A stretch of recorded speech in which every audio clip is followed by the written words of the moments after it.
Coming up in today's show, Call of Duty broke their own record, Nindies are back, and OMG, we got new Mass Effect news. What's good, everybody, and welcome to another episode of the What's Good Games podcast, your source for video game news, commentary, analysis, and of course, the funny stuff every Friday. I am Andrea Renee, joined by Miss Brittany Brombacher. I feel like it's been forever since we've all been together on a show. It has been. And Rihanna Manuel Pena is here. Hello. Oh, wait, I have to show you my What's Good nails for all of our video viewers. Ooh, can you see that? I like it. I saw them on your Instagram, and they're really well done. They're like comic book style, right? Yeah, like cell shaded. It was really hard to do. And plus, my hands were shaky because I didn't eat and I did it way too late in the morning. You're very But it's great. talented. You did it on hard mode, not baby-ass baby mode, like the shirt that I'm wearing. Ladies, before we kick off this episode, I want to raise a glass because it's episode 300! Wow. Cheers, ladies. Cheers. To 300 episodes of What's Good Games. It's very exciting. Very excited. What's everybody drinking? Also, can we once again call out that Brittany is just drinking straight from the bottle of whiskey. No glass for her. Who needs a glass when it's already in glass, right? That's exactly right. And who needs more dirty dishes? Not I. Yeah, it's good for the environment. Thanks, Ri. That's definitely one way to look at it. Thank you to this month's Patreon producers, Chewy, Godson, Alex Rigopulos, Faris Attieh, Justin Foshee, Punkdefied, and Matty Dray. And welcome to our Patreon community, Kyung-Wee Lim and Tevin Shears. Thank you to everybody who has supported us this month and every month that we have launched. Can you believe that we have 300 freaking episodes? That's a lot. That's a lot. Yeah. That's a lot. Yeah. No, I can't. And I got a lot of fun comments from our community that I'm sure we'll touch on base at some point in the episode. Very warm in the fuzzies. So we will absolutely have some reminiscing about what we've gone through over the last 300 episodes a little bit later on in the show. But we have some new reviewers, too, because we always like to mention that if you don't have a couple dollars to throw our way over on patreon.com/whatsgoodgames, maybe you have a couple minutes of your time to throw our way. Right, yeah, Britt? like Robotic Blends. And I think Robotic Blends would be a really good name for a band, right? Or yeah. There's something there. Or maybe it's like a smoothie shop. Ooh. I would be worried about getting chips in my smoothie. Like little screws or some shit. Like, have some Robotic Blends. Here's a nut. Oh, and see, I was just thinking of like it's a robot behind the bar, like making That's everything. what I was thinking too. Oh, yeah. like in Vegas. They have those in Vegas. Yeah. You want some more, right? And then they just fill it. But anyway, like Andrea said, thank you so much for your review. It does give us the warm and fuzzies, and it does help us in that algorithm so more people can find What's Good Games and join the shenanigans. Absolutely. And today's show is brought to you by HelloFresh, Shopify, ExpressVPN, and Mini Motorways. But we'll tell you more about all of that later on because there's actually a decent amount of news. And I do want to call out our amazing episode that we did last week before we jump into the news. It was such a fun, unique thing that we did, getting to speak to Patricia Vance from the ESRB. So if you guys missed last week's special episode, talking to her, the president, over at the Entertainment Software Ratings Board, it's a really, really cool interview that we did. So please do check it out. It was great. But this week, it's all about Call of Duty. Well, we know that November is traditionally Call of Duty's release window, and I don't want to say that they've been struggling the last couple of years because I think that that's not accurate. They've been doing just fine, but I remember vividly a time where every year they were breaking records, just slaying year after year, and then you know a competition seeped in, franchise fatigue maybe, but boy oh boy, are they back and bigger than ever. According to Activision's own press release, Call of Duty Modern Warfare 2 has become the #1 top-selling opening weekend ever in the franchise, delivering more than $800 million worldwide in sell-through following the first 3 days of its release back on October 28th.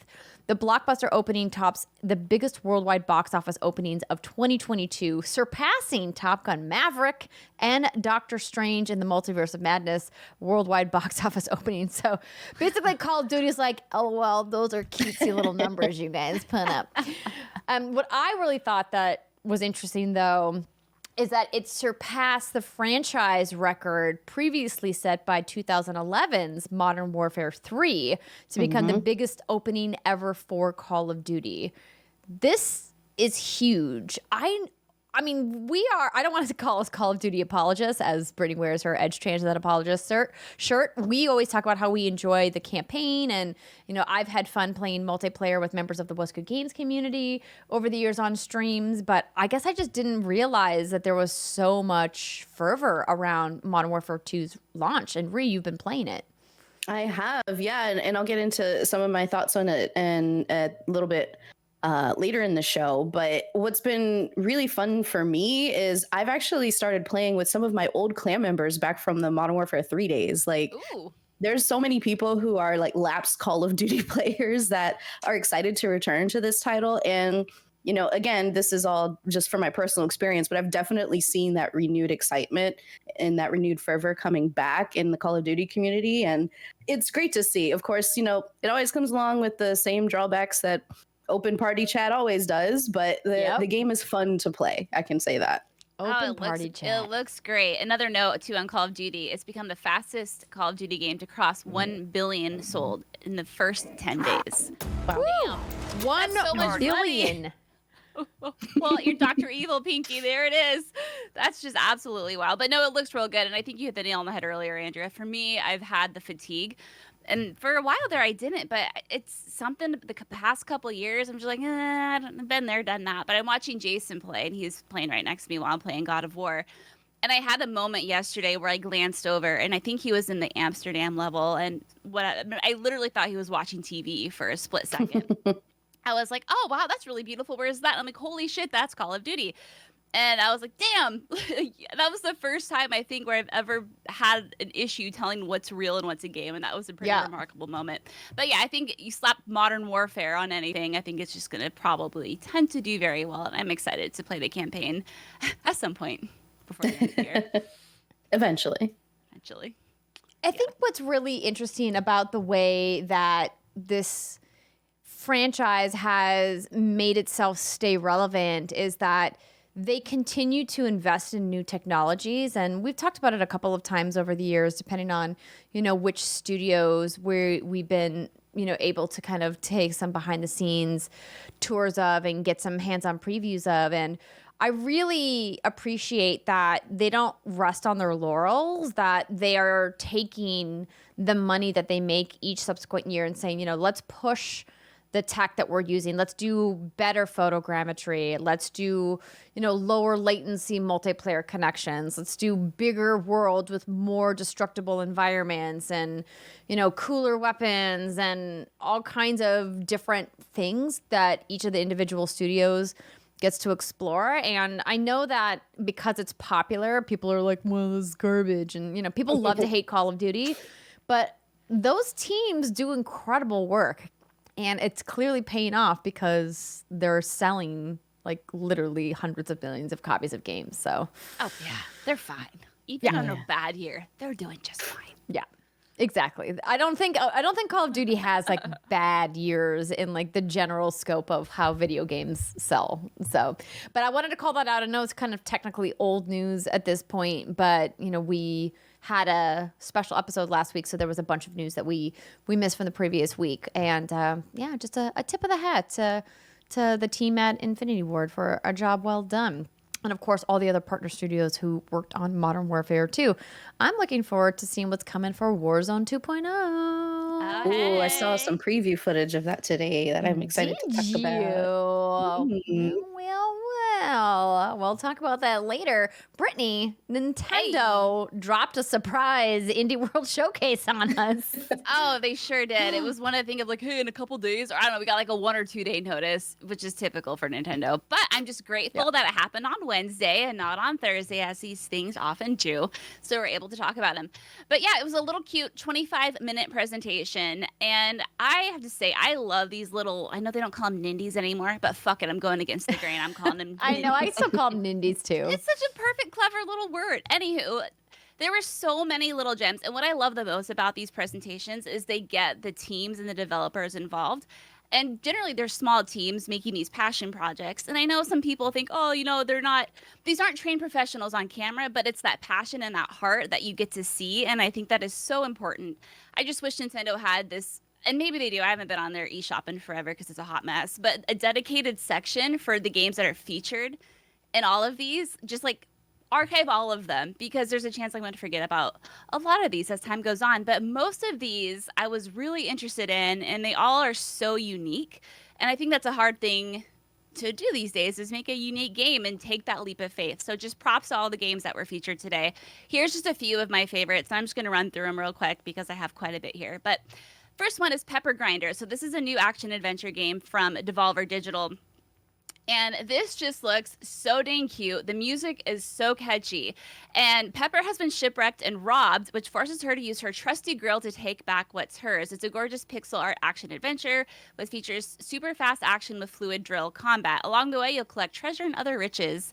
And this comes to Nintendo Switch in 2023. And all these write-ups are courtesy of IGN, so thank you for the lovely person who wrote all this out, because homie ain't got time for that. The next one I want to give a quick shout out to is Explore the French Country. Okay, this is Dordogne, I think is how you say it. It's spelled Dordogne. It's French. But this one is just absolutely stunning. It's an immersive narrative experience starring Mimi, a woman who returns to her late grandmother's home where she used to spend every summer. And so you play with Mimi as in the past and present and uncover family secrets and explore the French countryside. I love this art style. I think that alone is reason to play this. But it's also interesting because it explores a relationship between a grandmother and granddaughter, which I feel like we don't see that a lot in video games.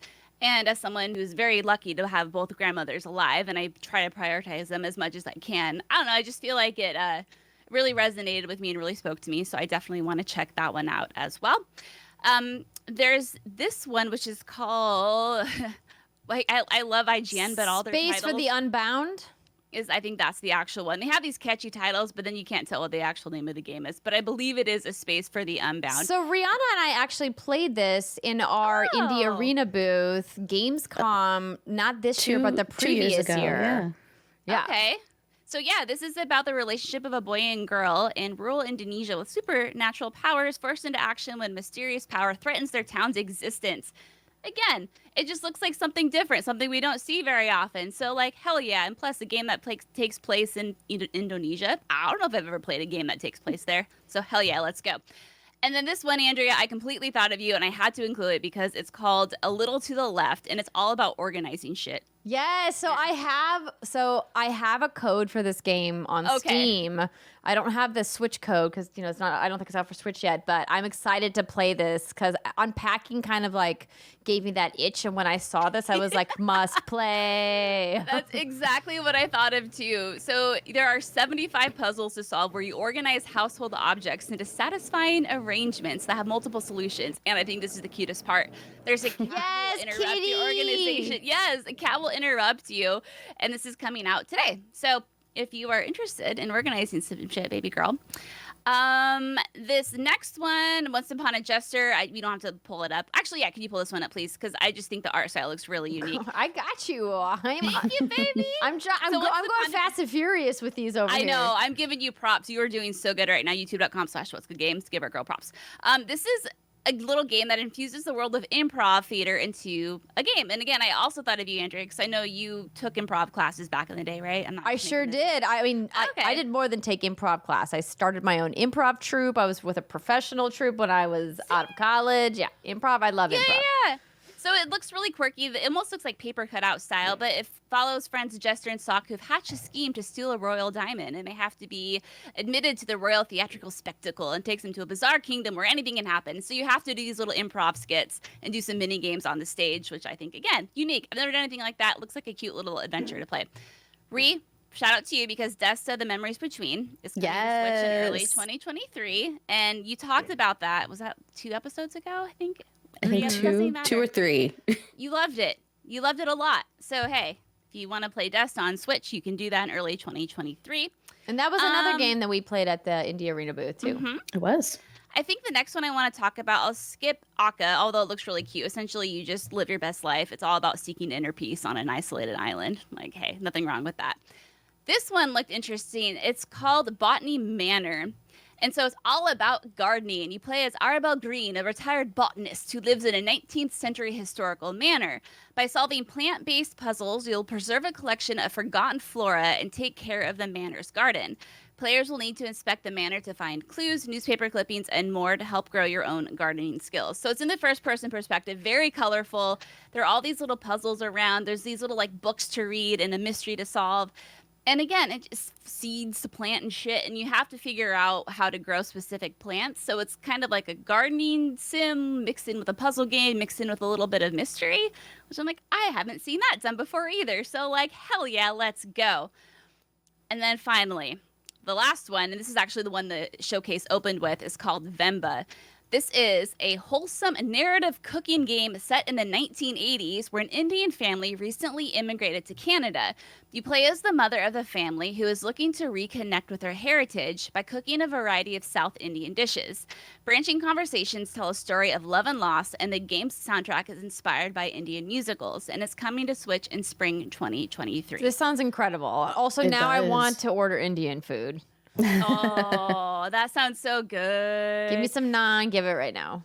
Yeah, I mean, again, like these are just such unique little stories, and I personally, want to try to experience many more cultures just than my white ass culture.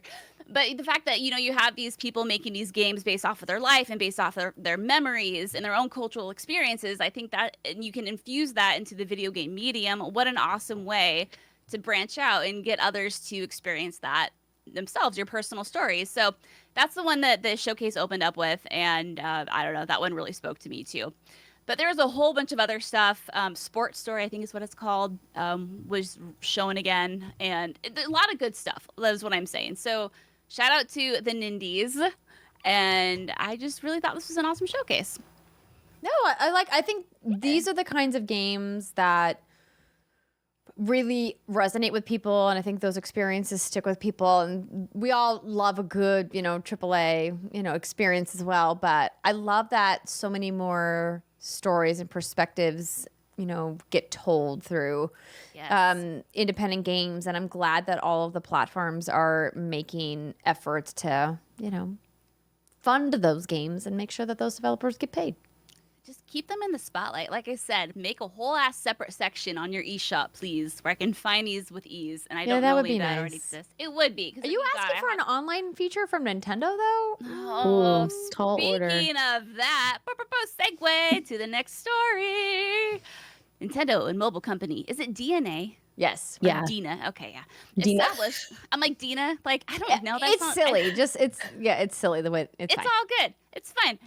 DeNA established a joint venture company called Nintendo Systems. So this is going to get real businessy, jargony. Apologies, but we can try to dissect it and figure out what the fuck they're talking about.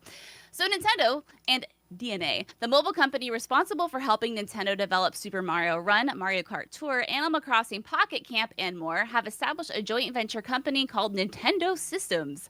Nintendo announced the news as part of its fiscal year ending March 2023 6 months earnings release, and has stated the purpose of this new company will be for, quote, research and development as well as operations to strengthen the digitalization of Nintendo's business in addition to the creation of value-added services.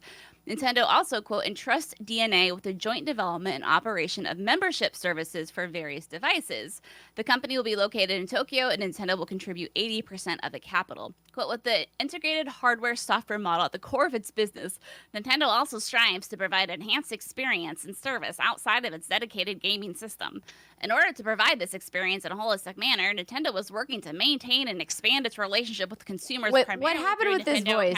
What is this voice? This is a stuffy ass businessman. This is Larry in the executive suite who's like wearing like these big ass glasses. Who's just like, I'm no fun Larry. That's who No fun Larry. I like it. No fun Larry. No fun Larry. And for the final quote, with the objective to strengthen the digitalization of Nintendo's business, the joint venture company will research and develop as well as create value-added services to further reinforce Nintendo's relationship with consumers. Just give us chat rooms. Just say you're giving us chat rooms. Nobody needs chat rooms, though. Everyone's got Discord. I guess. What does it mean, everyone? Translate. What it means is that Nintendo is recognizing that they have a partner that knows how to do online infrastructure better than they do. And so they made it official. They put a ring on it, as it were. And this is good, but it's not a big enough step. I think that they need to take a way bigger step, because it's great that they are partnering with a company like DeNA, who's really well versed in the mobile space. But, the way that people are interacting on a Switch isn't necessarily one-to-one with how people interact on a mobile device. So I don't know if the way that the hardware is also is going to translate. But you know what? This is a great step in the right direction, and that's all we have to think about and focus on. That, like, at least they're thinking of it, and they hired someone to help them because they need some help. Yeah, that's a good point. At least they hear everyone loud and clear, and they know. Yeah. Gotta get with the time, friends. Yeah. I gotta say, I'm a little nervous about value-added services that reinforce Nintendo's relationship with its customers, or consumers, rather. I'm really hoping this doesn't mean ads everywhere. No, to me, again, I read that as nervous. Loyalty programs, like how they have the Nintendo points everywhere that you earn by doing stuff. That's kind of like what I read from that. Okay, I'm down with that. Apprehensive value added reinforcing services. Relationships. Because value added means free, right? Technically, that's what I would take. Yeah, like it's just an added bonus onto maybe their online subscription to further reinforce our relationship with consumers. So maybe they'll give us something a little extra snazzy. Like I don't know what. Like, how do we keep the consumers in our ecosystem? By giving them free stuff to incentivize them to spend more time in the store, aka to spend more money. I don't know. Maybe you upload some good ass retro games to your little online free library of stuff. I don't know. But there's you haven't been happy with the selection of retro games so far? Oh no, absolutely not. Wow. Oh God, don't get me started. But no, yeah, it's always a funny joke whenever new games do come. It's kind of like, okay, I don't want to shit on anything. So anyway, yeah, more value add, please, DeNA. DeNA. Give us some games. Listen, DeNA. Come on, DeNA. I have thoughts, and you are gonna listen to them. All right, everybody, we've got some more news ahead. But first, a message from our sponsor. This episode of What's Good Games is brought to you by HelloFresh. With HelloFresh, you get farm-fresh, pre-portioned ingredients and seasonal recipes delivered right to your doorstep. Skip trips to the grocery store and count on HelloFresh to make home cooking easy, fun, and affordable. And that's why, friends, it's America's #1 meal kit. The holidays, believe it or not, are just around the corner, and HelloFresh makes this busy time of year easier than ever with chef-crafted recipes and pre-portioned ingredients delivered right to your door, so you can spend less time meal planning and prepping. With over 35 weekly recipes, there's something to please everyone. You can also easily customize your recipes by swapping proteins or sides, upgrading to choice proteins, or even adding protein to a veggie meal. Whether you're hosting a holiday party or just stocking up on snacks, you'll find everything you need at HelloFresh Market. From quick breakfast to charcuterie boards and desserts, it's never been easier to prep for a party or fill your pantry. Now, speaking of charcuterie boards, Andrea, you just shared a delicious photo in our Discord chat. Well, that's Rihanna's photo, but she helped me eat it. Yeah, so we I got did. the add-on from the marketplace because I knew that some girlfriends were going to be in town, and I was like, you know what's hard? Going to the grocery store and picking out everything from a charcuterie board. You know what's easy? Just clicking add to cart when I was making my HelloFresh order. It was wonderful, and they did not skimp. They gave us 4 blocks of brie. I was like, this is ridiculous. It was like a Took us shower 2 of rounds brie. to eat them all. And they had this fig jam and balsamic glaze that went over the brie that was chef's kiss. It was phenomenal. It was very, very delicious. That looks incredibly good. I literally don't know if I've seen a more beautiful charcuterie board. So now I'm jealous I wasn't there. But anyway, Next if you want time. to show off like Andrea did and not invite me, how dare you? You can go to hellofresh.com/whatsgood65 and use code whatsgood65 for 65% off plus free shipping. To try America's #1 meal kit for yourself, go to hellofresh.com/whatsgood65 and use code whatsgood65 for 65% off plus free shipping. Continuing on with the news, Sony has reportedly partnered with NCSoft to make a Horizon MMORPG. What? So I don't know how I feel about this story, because sometimes VGC, Video Game Chronicles, nails it and has, the big scoop. And other times I'm like, I don't know. So Brittany, you pulled this story. Yeah. What do you think about this story? So we've had a lot of rumors, if you will, about a multiplayer Horizon game for some time now, right? And I truly believe within my loins that there is something going on with Horizon and multiplayer together. I think it would fit well. As far as an MMORPG, I would not. Frankly, I don't think I would want this. I'm not a game designer. I'm having a hard time picturing how this would look and what service it could lend itself to an IP as so narrative focused and so lore heavy as Horizon. The only way I could think you would do is you would take the world, you wouldn't have Aloy, you just have a whole bunch of random ass people and they're hunting machines and stuff. But the combat of Horizon is so damn good, and it's some of the best in the entire video game industry, in my opinion. Yeah. How do you translate that into an MMO? And I'm not saying it can't be done, but as someone who's dabbled only a few MMOs in my day, it's usually the combat isn't the most exciting part. It's that gameplay loop of like, finish this quest, finish that quest, go do this, go do that, but it's never the combat. So I don't know if an MMO is good enough for my Bay Horizon. That's just my initial thought. Yeah, so I think my hesitation here is not that the IP of Horizon couldn't support it. I think I'm not willing to accept the degradation of experience that's going to happen with an MMO, because listen, the Decima engine that Guerrilla Games developed is a beast. It can do amazing things. We talked repeatedly about how both Horizon Zero Dawn and Horizon Forbidden West are 2 of the most beautiful looking games that have ever been made. And that's because of that engine. But that engine cannot do all of that work with all of those graphics and animations and moving parts, draw distance, what have you, and then have instances with multiple people in them where they're running that infrastructure and loading it with potentially, and if we're talking MMO, like 20, 30, 50 people in an instance at a time. To me, that sounds like a degradation of experience, unless they've got some really fancy wizardry behind the scenes that they haven't showed yet. I just don't know how they would accomplish that. And obviously, NCSoft is not Guerrilla.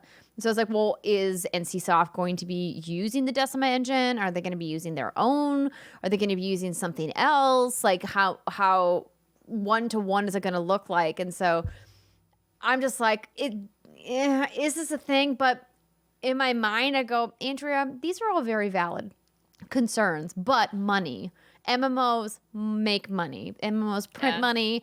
There's a bunch of MMOs that exist in the world that I'm like, who plays this MMO? And then there's apparently 2 million active users who are just running around in this world. I mean, there's freaking pony MMOs out there, right? there's an MMO for everybody. So that part of me is like, well, maybe that's what's happening here, is that they're like, well, let's make some money off of this thing that we own. But I don't know. I just, as a fan of Horizon and what it is, I just know that it's not going to be the same thing that you get when you play the console game.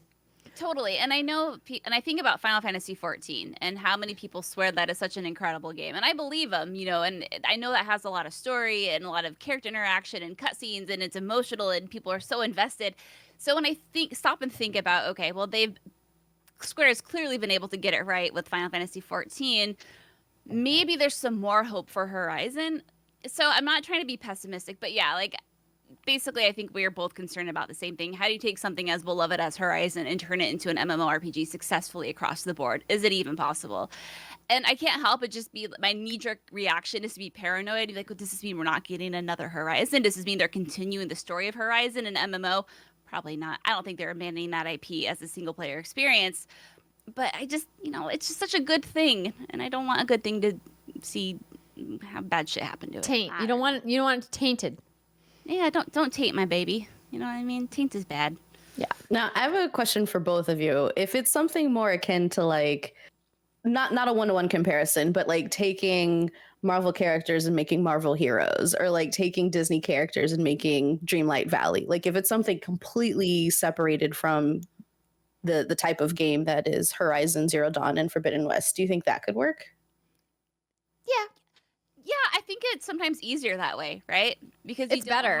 You don't have those nagging comparisons in your head because your expectations are that it's going to be something completely different. So I think that would probably be better if it was something like a Horizon life sim. You just live in with your little dinosaur clan, your robot dinosaur clan, and Thunderjaws, I think is what they're called. My little pet gators. Let's go. You're the person who repairs all of the tall ones, and then that's just your whole life. Oh my God! You just have to climb a walk every day. I'd go by Andrea's little hut in the game, just walking my big ass long neck, whatever the fuck they're called. Tall neck. Like, tall neck. There you go. Yeah, you literally just said what it was, Ri. I'd be like, "Hello, good top of the morning to you, Andrea," and she'd be pissed off because I'd wake her up every morning. I think I can make this work. It'd be good. I can make this work. Well, this is just rumors. We'll, of course, keep tabs on what is happening, but not rumors, but real Mass Effect news, everybody. So, N7 Day happened, the yearly celebration of the Mass Effect franchise on November 7th. And this year, I was hoping for, I mean, girls always hoping for, you know, new trailer. But we know that game's still several years away from coming out. And they instead dropped this like tiny little snippet and then said, we found interesting footage you may want to magnifying glass a bit more closely. And I'm like, what? Why you gotta do that? Just tell us. Just tell us. But thankfully, the internet came to the rescue, as they always do. And they dissected that, as BioWare knew that they would, and said that we've got a message from the one and only Dr. Liara to Sony.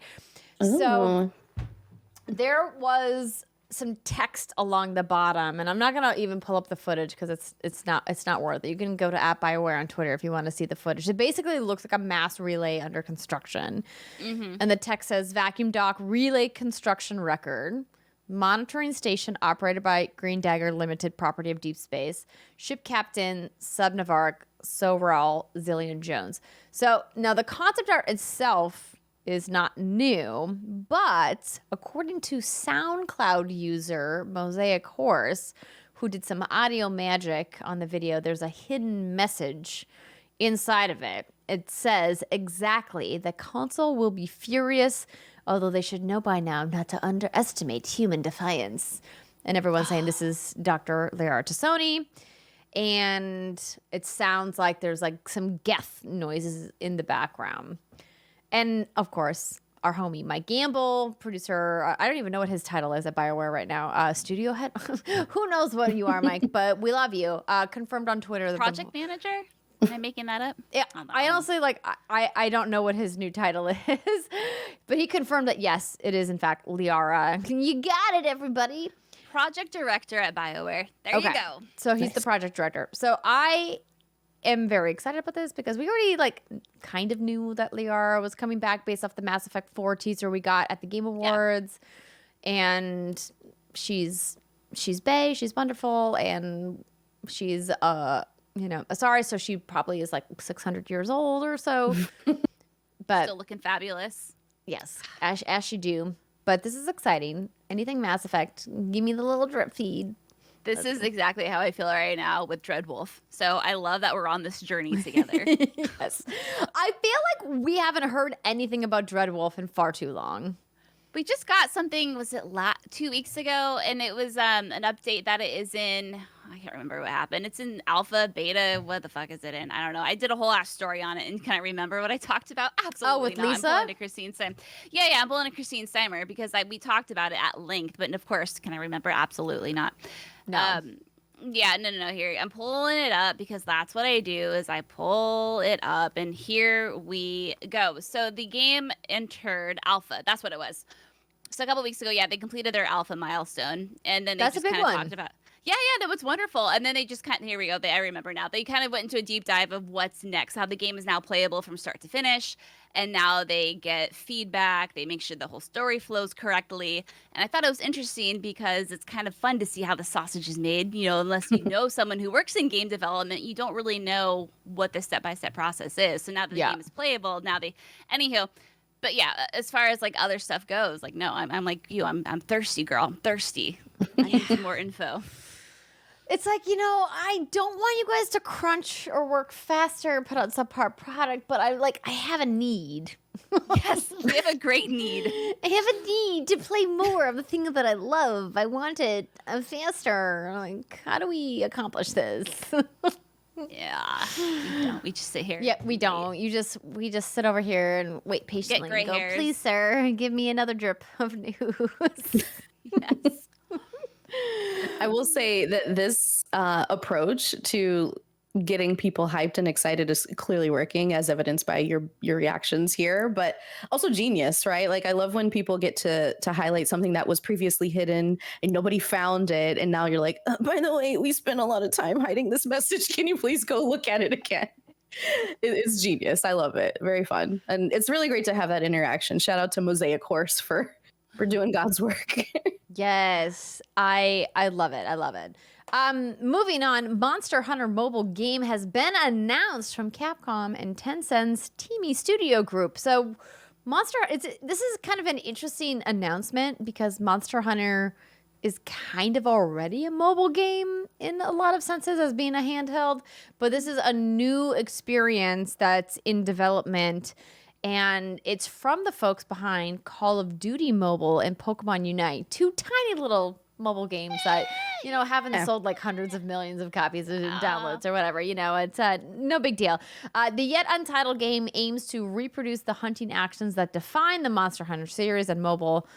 And, of course, no mention of release date or when the game is coming out, which is kind of well, then why'd you announce it right now? To make all the big executives happy. I don't fucking know. That's sure. Was there an earnings call coming up? Who knows? Get excited, and that's it. I'm just trying to figure out, and I know they'll figure out, I don't know, how is this going to work? Monster Hunter is one of the most convoluted games to play. And I know once you get it down, good. But as someone who just plays it very casually, I feel like I can't make my fingers do what I want them to do when I'm playing that game. So how you're going to translate that into a mobile experience is beyond me, but I'm sure someone very smart will figure it out. I think if the team that was able to figure out Call of Duty Mobile, which is a fast-paced Twitch shooter, I think that they'll be able to figure it out. But I'm with you that Monster Hunter is not just about the actual fights with the monsters. There's a lot of micromanaging of inventory and the RPG mechanics in that game. And so I'm well, they're obviously gonna have to simplify that, especially if it's on a tiny screen of because all I can think of is in like Monster Hunter World, like my box inventory has got all these tiny little squares, and I have to like remember what all the little icons mean. And there's just so many different crafting components in that game that you're just like, it's dizzying. Too much. Maybe it's just only cooking with your cat friends. Like that's it. The whole game. Yes, just make that Nailed game. It's Nailed the Palico cooking game. That's all we want. You need to be an advisor for this game. Yes. Sign me up. I'm available. Hire me. Yeah, it should just be like Monster Hunter Kitchens, Palico Pals, or whatever. Like, come on. That sounds great. Genius. Come on. I'll give you that one for free. I won't even ask for a royalty on it. No, ask. So Britt, I have to just pass it back to you because you put this next section together. Oh man, we got numbers. I hope y'all are turned on by big numbers because we got a lot of them for you. So I called this section, "Hey girl, you like numbers? Numbers are sexy." Bow chicka wow wow. But I didn't give it the emphasis it needs. Bow chicka chicka it? bow wow. Oh yeah, there it is. Yeah, you gotta do a body roll with it. Oh. Bow chicka bow bow. Oh. Yeah. Oh wow, I just had a little tingling going on. Wow. The numbers. The numbers in that body roll got me all hot and bothered. Yeah, so I'm just gonna read some really big numbers. So just hold on to your butts here. Okay, I've got sales, it. You got it? Oh, I'm jealous. Have reached over 114 million units. So 114 million units of the Nintendo Switch hardware has been sold. Wowzers, which I think is very, very impressive. IGN had a fun article up. Okay, so that makes it the 5th best-selling console at 114 million. 4 is PlayStation 4 at 117 million. Number 3 is Game Boy Color with 118 million. Number 2 is Nintendo DS with 154 million. And the number 1 console, best-selling console, is the PlayStation 2 with 159 million. Yeah. The PS2 is like the golden goose, and you can't, like, no one's gonna catch it. Like, right, that's the thing. But it's interesting that it's poised to take over the PS4 and that Nintendo has the other two. I didn't realize Switch had sold that many, 114 million. I know. I love it. Granted, we have 4 of those in our 2-person house here, so maybe we're part of the problem, as are probably many people. We also have 4. Like, the OLED came out, and I was like, do I need it? No. Do I want it? Yes. Yep, sure do. And then now it sits. But no, it's just a lovely, again, I won't beat this dead horse, comeback story, especially considering the Wii U was their prior console. It's good to see. The next big number story is Mario Kart 8 Deluxe sales have nearly reached 50 million. Grand Theft Auto 5 has sold 170 million. Hold the presses! 170 million units? It's Are you fucking kidding me right now? That's Like, not a real number. That's not real. One singular game in a series. 170 million. That game came out almost a decade ago. Can you fucking believe that? No, I literally, can you not hear the disbelief in my voice? I do not believe it. That is a made up number. Oh, it's absolutely wild. Absolutely. And then here's another little tidbit from Gaming Bolt. The franchise itself has sold in over 385 million. So that is telling. 385 million for the franchise. Half of that is just GTA 5. Yeah. Either that is like there's like a dissertation to be had about how the development of that game differed so wildly from what they did previously, or just that they doubled down very smartly, obviously, on GTA Online to give that game a tale the likes of which has truly and quite literally never been seen before. This is like brain breaking, this number. Mind boggling, to quote my fine friends at Dragon Ball Z. Absolutely mind boggling. It's over 9,000. It is literally, yes, that's a technically correct assessment. By quite a bit, actually, by quite a bit. Yeah, by quite a bit. The Red Dead Redemption franchise, so 1 and 2, has sold 70 million units combined, which is, again, I mean, I love Red Dead Redemption. Also very respectable. 70 million units is a lot. That's a lot. That's a lot. Yeah, that's a lot. Death Stranding Another comparison has sold over 10 million units across all platforms. That PC audience coming in to save the day. Oh, yeah. Our little pink puffball Kirby. So Kirby and the Forgotten Land is the best-selling game in the franchise with 5.2 million copies sold since launch. Very respectable. It is. Animal Crossing New Horizons has become Japan's best-selling game ever, having sold 10.45 million copies since its release 2 years ago. Wow. Mm-hmm. Wait, did they give the total for Animal Crossings in that like, because I know that it's Japan's best-selling game, but isn't that game like over 40 million copies now? So Animal Crossing New Horizons sits in second place with 40 million. That's what they say about that. Dude, 40 million copies of Animal Crossing New Horizons. That's also like, can we stop for a second? Okay, so like I told you there were going to be big numbers. Dude, like this is why the numbers are sexy. And like we don't do this very often because like it gets tedious always talking about numbers, and sometimes you get a little, you know, like numb to the idea of like what's big and what's not. But like 5 million for a Kirby game is impressive. That's a lot for a Kirby game. But the idea that Animal Crossing, a life sim game that was having a very, you know, very nice but modest amount of success within Nintendo's portfolio, just came out of nowhere during the pandemic on Nintendo Switch and exploded into this gargantuan 40 million sales number is not to be overlooked, right? This is huge. These are like Mario only numbers. And even Mario hasn't been selling like this. And I think that is such an interesting thing to stop and kind of examine of like, why is this the one that really hit? And I have to just point like directly to the pandemic and everybody being trapped at home, needing some kind of release, needing that comfort food, needing that connection with their friends, going to each other's islands and just having this relaxing experience. And I just like, I'm so happy about it. I'm like, you know what? This is great. I wish the game was a little bit better. Where's all that development money going, Nintendo? You sold 40 million copies. But like, that's like, dude, like, tip of the hat. Cheers to you. Like, that's fucking incredible. Animal Crossing, I feel like, is a bright spot of 2020 because it was that, again, water cooler moment, but digital. And think about Gary Whitta's Animal Talking show, where we went on his show. He had a whole late night show about that. Oh, he did, and he had celebrities politicians on it, like big celebrities. Yes, and that's what I'm saying. But we all like made the time to watch that and consume that content because we weren't doing fucking anything else. But Animal Crossing was there. Now, what a time! What a time to be alive in many ways. And as we mentioned at the top of the show, Call of Duty Modern Warfare 2 has become the fastest Call of Duty game to cross 1 billion sold in the first 10 days. So I just did the math on that. If we're assuming somewhere between 60, 70 doll hairs for each copy, that is 15 million in days. Like what? Wow. How? Call of Duty, yo. Money. Billion. I guess all you gotta do is put Nicki Minaj in your TV commercials, and everyone's like, "I gotta buy that shit." Oh man. Yeah, you know that I did see those commercials, and I love Nicki Minaj, but it was, I think maybe it was the same one she was in, but it was just such an interesting marketing approach because you can clearly tell the people that they're marketing to.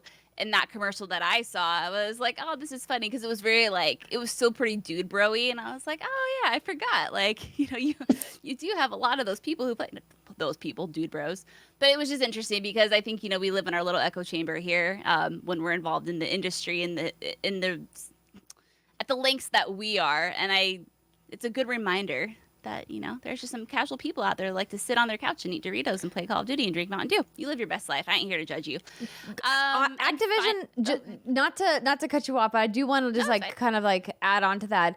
As somebody who has been covering Call of Duty for almost my entire career in video games media, it's been fascinating watching how Activision as a company has changed the way that they market Call of Duty from the beginning of my career to where they are today.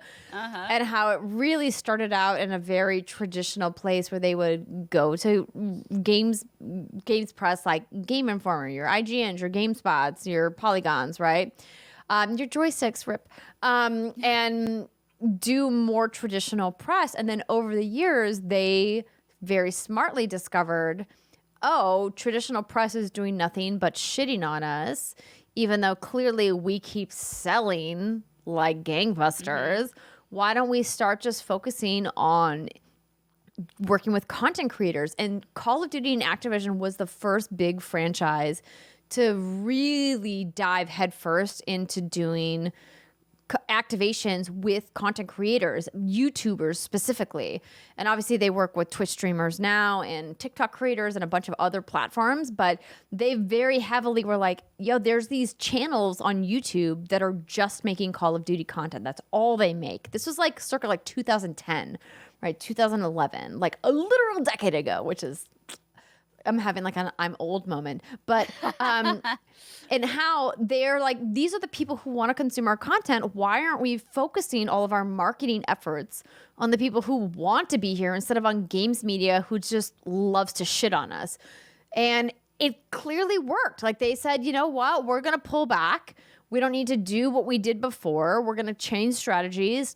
And I vividly remember that they were like the first big publisher to say, we're going to make a Call of Duty YouTube channel where you can come and watch our trailers on our channel. Because before, when they would release a trailer, you'd have to go to all of these gaming media sites to watch their content.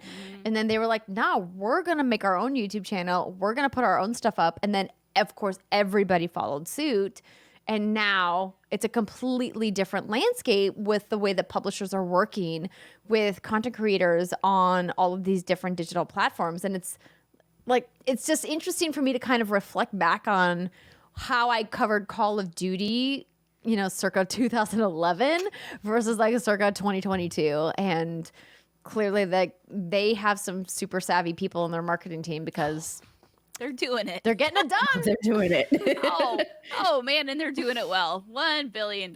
Like, it's just incredible. I mean, honestly, and like you said at the top of the show, it's easy to kind of shit on Call of Duty because I feel like people just, I don't know, maybe do. It's popular. It's like Nickelback. You can shit on Nickelback all you want, but like they like quadruple platinum or whatever the fuck, they sold a bunch of records. Yeah, but what Call of Duty does is so impressive. It's just, you're right. And you know what? I like Nickelback. Y'all can fight me. I like Nickelback too, Brittany. Oh my god. Thank you. I've seen them in concert. It was great. I'm gonna cheers with my old big ass nasty bottle of whiskey. And finally, the last, in case you missed it, there's a Gears of War movie and animated series coming to Netflix. And Ri, would you mind reading this as I drink? Absolutely. So this is via Variety. Netflix is making a feature film adaptation followed by an adult animation series based on the sci-fi shooter franchise, and the company announced this Monday. The streamer also notes that there is potential for more stories to follow. And video game developer The Coalition, who took the reins on Gears of War after Microsoft acquired the rights to the series from the original creator Epic Games, has now partnered with Netflix on these upcoming adaptations. I can't keep all of these in line. I can't keep track of all of them. I give up. I just adult stuff, adult cartoons, y'all. I'm all for more the adult cartoons, but all the adaptations, like this IP is getting one. This IP, all I know is I want Twisted Metal. And I know that's coming at some point. Twisted Metal and The Last of Us coming in January. Like, that's all I need. It's in development. Yeah. I mean, I'm here for Rise of the Nerds. We're going to take over. Give us all the watching stuff. The Witcher, and they're like, this is from a video game? And you're like, actually, it's from a book series, but okay. Excuse me, it's a book series. It was adapted. I just love that there's more of these things happening, and I'm excited to see it, and fingers crossed that, it goes more in the way of The Witcher and less in the way of Resident Evil. We can really, be so hopeful. But this is a great opportunity, speaking of Gears of War, to plug that we have a very special interview coming in next week's episode with one of the creators of Gears of War, the one and only Clifford Blazinski. We got to sit down with him and talk about his new book, So hopefully you guys will tune in to next week's episode and check that out. And on that note, let's take a break. Our first of the show. When we come back, we're going to talk about what we've been playing. Stick with us. We'll see you in a minute.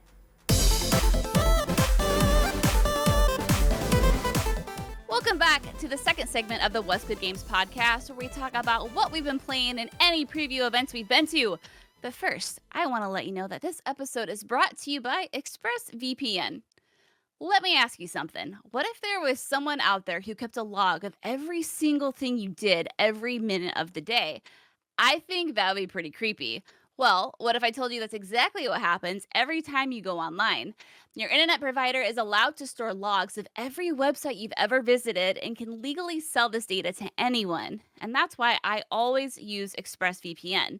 ExpressVPN reroutes your internet connection through their secure servers so your internet provider can't see or log what you do online. Now, many of you might be wondering, well, if I'm routing all of my data through a VPN, then doesn't that just mean the VPN can see what I'm doing and log my data instead? And you're right to think that. Many VPNs claim to have a no logs policy, but have been caught logging customer activity. ExpressVPN is the only VPN I trust because they use trusted server technology. They were the first major VPN provider to engineer all of their VPN servers to run in RAM. This makes it impossible for their VPN servers to store any data, including logs of any ExpressVPN customer. And you don't have to take my or ExpressVPN's word for it. ExpressVPN is so confident in their no logs claim, they even had one of the biggest assurance firms, PricewaterhouseCoopers, audit their technology. That's why ExpressVPN is rated #1 by CNET, Wired, TechRadar, and countless others. Stop letting people keep logs of what you do online. Visit expressvpn.com/whatsgoodgames right now and find out how you can get 3 months free. That is expressvpn.com/whatsgoodgames. expressvpn.com/whatsgoodgames to learn more. This week's episode of What's Good Games is also brought to you by Shopify. Doesn't it seem like everyone is quitting their jobs at the moment? Maybe turning their side hustles into their day job? Well, the all-in-one commerce platform Shopify makes it easy to start, run, and grow your own business. Shopify makes it simple to sell to anyone from anywhere. Whether your thing is vintage teas or recipes for ghee, start selling with Shopify and join the platform simplifying commerce for millions of your favorite businesses worldwide. With Shopify, you'll create an online store in your vibe, discover new customers, grow the following that keeps them coming back. Shopify has all the sales channels sorted, so your business just keeps growing. From an in-person point-of-sale system to an all-in-one e-commerce platform, even across social media platforms like TikTok, Facebook, and Instagram. Just admit it, you've clicked on that TikTok video or that Instagram ad and bought something. We've all done it, and that could be you. Someone could be buying something from you on TikTok. And thanks to 24/7 support and free libraries of educational content, Shopify's got you every step of the way. It's how every minute new sellers around the world make their first sale with Shopify, and you will too.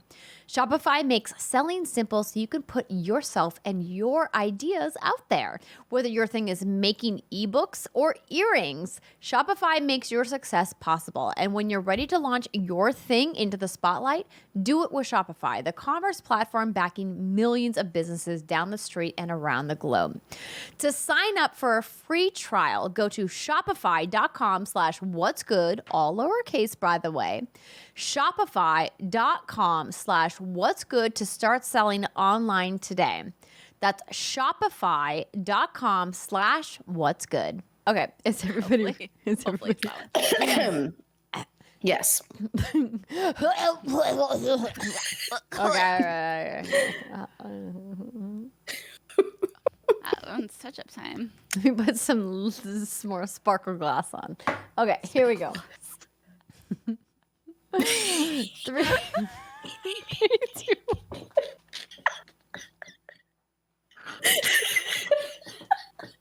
I can't. I'm sorry. Oh, I just got attacked by the sillies. Oh my god. Oh. I'm trying to like shake it out. I was like, Oh, come it's on. tough. It's tough. Oh god, it's twitching. Okay. Okay. Ladies and Okay. gentlemen, we're about to start the next segment of the show, and we've gotten a little waylaid by the sillies, as Rihanna likes to call them. And I am playing a fun game of how much of the champagne have I actually drank? Who knows? I have the bottle covered. It'll be a fun game later when I pull the cover off and right, like, you get a the bottle code. is gone. I know. Oh no. Oh my god. Okay. Okay. Okay. Oh, Yeah, but we've actually, played some yeah. video games. Oh, Brittany, I am impressed by how much of that my bottle is gosh. gone. And I feel tipsy, but not as fucked up as I feel like I should be with this. But I feel like Fair. whiskey is like the silent killer, though. Like you're good until you're like very not good. oh, you're It's when probably you getting stand an up. angry text from Jason being like, "What the fuck did she do later on?" It's fine. It's 300. He can't blame me for this. Absolutely, he can blame both of you. He'll be like, I am an irresponsible adult, and you two are in charge of me when I'm on this show. It's signed in the contract. Yeah. I didn't write that into our contract. What is he talking No, about? you didn't. You know, for being the wife of someone who deals with contracts, you should have taken a closer look at it. Then. How Brittany dare actually you? wrote an How addendum dare you herself. invoke his name? Now we all have to do shots. We do. Oh no! wait. How awful! Oh no! Let's Oh, all do shots. shots. Oh no! Oh no. Cheers, everyone. Cheers indeed. 300 episodes. Oh, I can't wait to reminisce, which we will do after we talk about these amazing video games that we are playing. And there's so much good stuff out right now. This always happens this time of year in the rush before the holiday season. All these big games all coming out at the same time. So, of course, Brittany and I are still playing God of War Ragnarok. And we could just keep talking about how amazing it is because, spoilers, it's still amazing. And even though we weren't able to do a separate piece of content at the review embargo, thank you, by the way, to Sony again for giving us advance copies. It's out everywhere now, and everyone can play the game and see how amazing it is for themselves. We want to do a spoiler cast. So our plan is the week of Thanksgiving to do a spoiler cast with a special guest. And it should be it should be a lot of fun. So hopefully y'all are playing, and if you're interested, keep your eye out for that episode. But Brittany, in your time, just briefly before we move into some other games, in your time that you've played additionally since we talked about it during the preview, has anything changed for you? Yeah, and I'm not going to go into it because I've added 20 hours to my playtime since we did our initial preview. And so I've seen a lot more of the game, and I'm very surprised and very happy with how different in a direction it's gone. And that's something that you won't experience unless you're at least like 6 to 8 hours into God of War Ragnarok. So I'm going to leave it at that because I want people to kind of experience that for themselves. But things have been changed up quite a bit, and I am here for it. And like, I honestly commend PlayStation for setting the preview where they did. Yeah. Because it really was like, hey, we're going to give you a taste of everything you know and love about it. And then once you get beyond that like 10-hour mark, you get to see all the new cool shit that they added. And like, it's a lot. Like different playable characters, different game mechanics, different worlds and realms. And there's just so much there. And almost so much that it's like, okay, listen, there's too much within the menus for me to manage. I can't deal with all of this. And there is a little bit of complaint of like, you guys aren't really messaging a lot of these changes to the player. And in the vein of Elden Ring, it's like, is that bad or is it good? How much messaging do you want versus how much do you not? And it's like, well, I've already explicitly said, like, hit me with a frying pan with the messaging. Yeah. Okay, like I want to see it all very blatantly, very clearly, especially with a game that goes above and beyond trying to make itself accessible with its accessibility settings and different difficulty settings. It seems to me like, hey, you should just be more clear about how to upgrade and advance certain game mechanics in the RPG components of the game, because a friend of mine was watching me play the game recently, after the game came out, of course, and was like, oh, hey, did you know you haven't spent your XP on this thing? And I was like, what thing? And she was like, didn't you see in the menus there that you can like spend your XP over there? And I was like, I didn't know that I could like upgrade that thing. And that's been like my common misstep in God of War, is that's like, oh, you can literally upgrade everything, like the relics, the amulets, the runes, your rage meter, your weapons, and then like your companion stuff you can upgrade. Like there's a lot of places to spend your XP in this game, and the game does not tell you that. And it's like, is that a good thing, or is that this is like a design flaw? And I'm leaning more towards it's a design flaw. I am too. This isn't a game like Elden Ring where it kind of drops you in the middle of nowhere and it's like, okay, have fun. Like I feel like God of War is more, this would be a weird comparison, but it feels much more like a video game, where Elden Ring is more of like an experience where they drop you off, like figure it out, go have fun with your bad self. There's so much going on in Ragnarok, the game, not the event. And I don't even know, maybe they told us how to do that, but I feel like there were so many tutorials being kind of shoved down your throat and early on that it could have been easy to skip that stuff. So yeah, like my biggest piece of advice. You're giving them an out there. No, they did not. No, I don't know. Yeah, they did not tell us how to upgrade, because a lot of that stuff, it doesn't unlock until late game. Well, not even late game, like mid game. And it's like, well, you don't know how to, well, the game doesn't tell you, hey, by the way, you're holding on to like 15,000 XP. Maybe you should, go spend that shit. Yeah, see, I didn't accumulate that much, thankfully. So that was going to be my advice, is take your sweet time with this game. Explore every menu, look at every menu, and you're going to find things that you didn't know you could do in the menus, and then that's what's going to help you.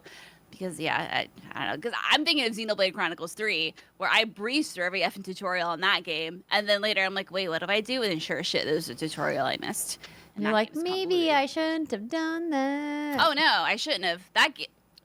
I'm ready to talk about the game whenever we're ready to move on. Oh, we are. So, like, here's the thing. We could keep waxing poetic about how great this game is, and it is fucking chef's kiss. But we're going to do a full spoiler cast on it. Y'all know we've already said the game is wonderful. Hopefully, if you have a PlayStation, a PS4, or a PS5, it's part of your plans to pick this game up, because Ragnarok is equal, if not better, to the 2018 counterpart. And I feel very confident in saying that. And like, all I think about is playing this game, and there's not enough hours in the day. Sure isn't. But Brittany, being the professional that she is like, okay, I got to set Dad of War aside, because there's other games to play, like Xenoblade Chronicles 3. Oh, yeah. I've been playing this one for a while. I'm about 82 hours into this. I'm sorry. Just a little while, 82 hours? A little bit into it, 82 hours. It's been my treadmill game and my travel game, because I'm playing on Switch, obviously, for months now, I feel like. And I had a lot of issues with this game at first, because it's so... Xenoblade Chronicles, it's a lot. The second one, I never finished. I probably played about 40 hours of the second one and then stopped. There's always a lot going on in those games. So many different mechanics happening. And I was getting very annoyed in Xenoblade Chronicles 3 for the first 20 or so hours, because I felt like I couldn't take 2 steps without them being like, here's a new thing you can do. Whoa. But once they finally kind of back off and let you play the game, I really fell in love with this game, and its stories, its characters really resonate with me a lot more than the second one did, and I'm enjoying this one so much more. I'm wanting to do every single mission. I'm wanting to explore the landscape. So Monolith is the folks who made this game, and they're the ones responsible for making Breath of the Wild, their big old universe. Whatever. I'm tipsy. Don't at me.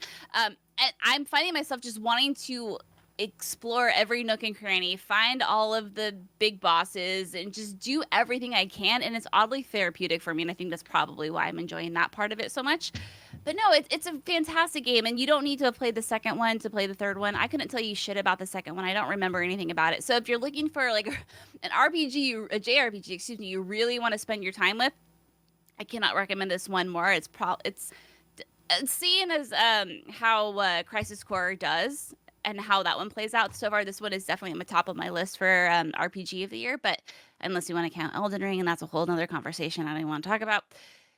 Definitely give it a shot. Definitely play it. It's very good. Just be ready to spend a lot of time with it. There's are times where it feels a little padded out, but I'm like, meh. Anyway, enough about Xenoblade Chronicles 3. I really want to talk about Immortality real quick because Ri, you talked about this a while ago, and that's what got me wanting to play it. Now, did you ever finish it? I can't remember. I didn't. I got a little I chickened out. So it was a little creepy. Oh no, chickened out. It was a little creepy. I was playing here in my office by myself. It was dark and I was like, no, I'm gonna wait. So I haven't returned to it.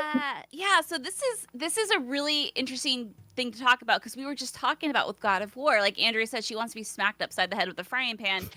And Immortality is kind of like, there's a line to straddle there. And I'm going to be really curious, Ri, if you can remind me what you thought about this. Because the game essentially starts off with, there is an actress. Her name is Marissa Marcel. And she's a fictional model turned actress. And she starred in 3 movies in 1968, 1970, and 1999. But none of them were ever released. And you as the player had to figure out why she's, air quote, gone missing. And you do that by watching these full motion videos. And you have to piece together what happened to her. And the way you do, it's Ambrosio, I feel like, is the first one, Minsky, and then 2 of Everything. And they're all very different films. And what you get as the player is you get these like maybe 30-second to 2-minute clips on average of one of the 3 different films. And they're all out of chronological order.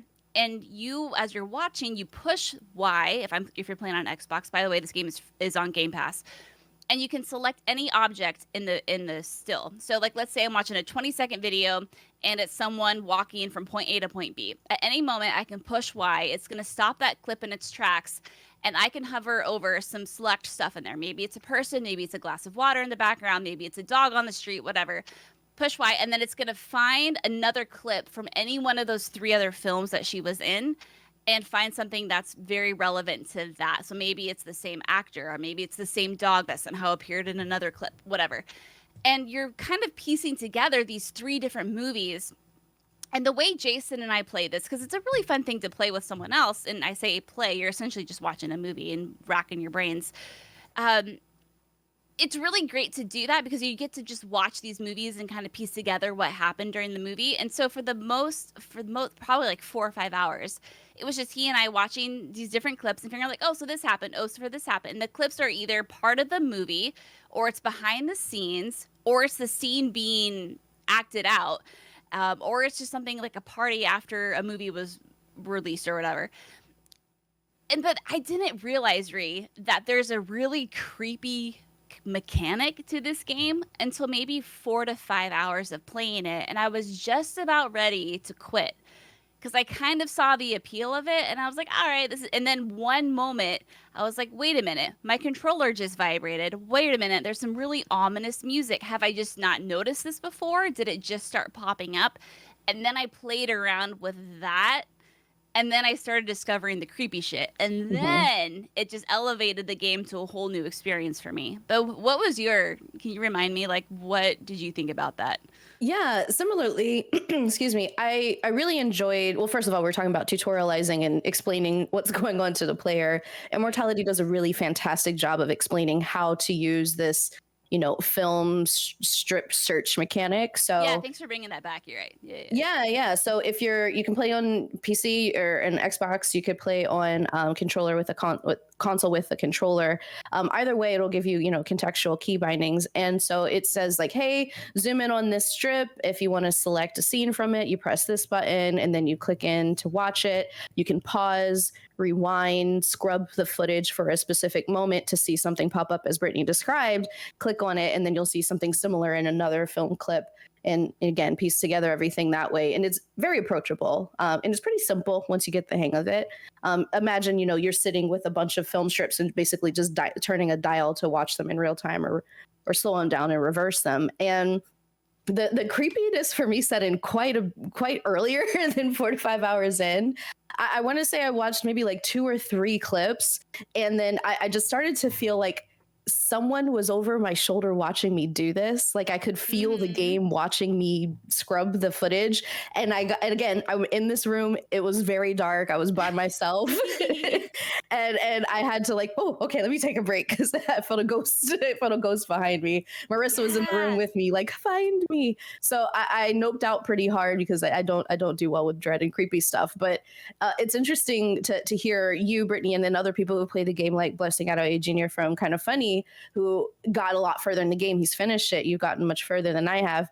And that is actually one of the elements that they incorporate into the game intentionally. And the clip you're playing here on youtube.com/whatsitgames is a perfect example. I've never seen this clip. Yeah, so there's one of the clips that actually, one of the movies, I should say, that actually features some religious figures, a priest being one of them. And that is hard for me when it gets creepy and like there's a church or like people of the cloth, because I came up Catholic in my childhood. So I had to like bounce out pretty quickly because I need to play this with somebody else with me in person so that I don't get quite so scared. Like I need someone to hold my hand through it. So maybe Danny and I will try to tackle more of the story later. It's definitely something, yeah, you should play with someone. And yeah, like, so my I don't know if it's even a problem. Again, it's that line I was talking about earlier. I finished the game, I rolled credits, but I was still so incredibly confused by what I had seen and experienced. And so then I went to the game's Wikipedia page and I learned a whole bunch of shit about it that I feel like had I been able to experience that, I would have appreciated the game so much more. Because by the time credits rolled, I was still incredibly confused. I wasn't sure who these mysterious characters were. And it kind of, I feel mixed about it. So I'm still processing that whole experience, but it's definitely something I would say if you want. It's not even, I wouldn't even call it, I mean, it's a video game technically, but it doesn't even feel like one really. It just feels like an interactive movie you get to watch with someone sitting next to you. It's definitely a unique experience I've never had before with this medium. So it's a lot of sex, I will say, a lot of boobs. I was wondering when either of you was going to mention. So I didn't play this myself, but I watched John play the whole game.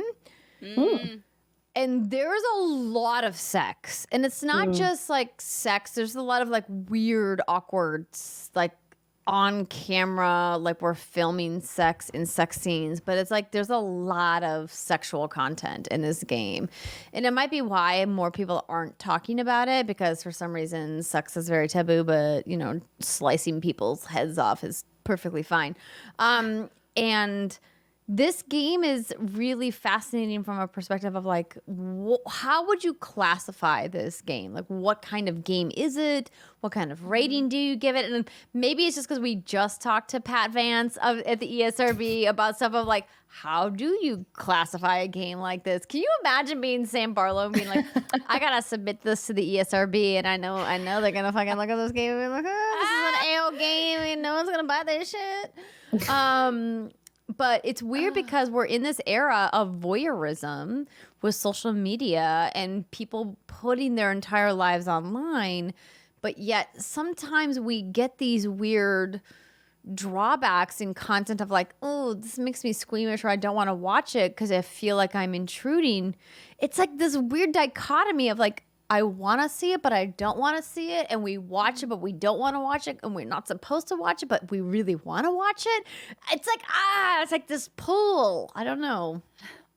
I think the game wants you to feel that, though. I think like that element of voyeurism is part of the discomfort and the design of the game, right? And it definitely got me like right off the bat. And I didn't even get to sex scenes in my playthrough. So what? There's so many of them.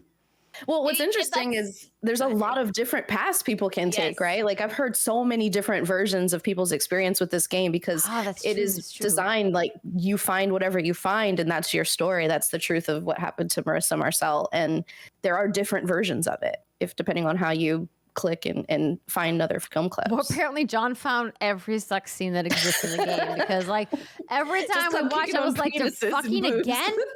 What's happening? Well, I mean, and that's the interesting thing too, Ri, is I I saw what ultimately happened to her, and then I read the Wikipedia, and then I got a whole ass explanation as to what actually happened, but I didn't know any of that because I didn't find all of the clips.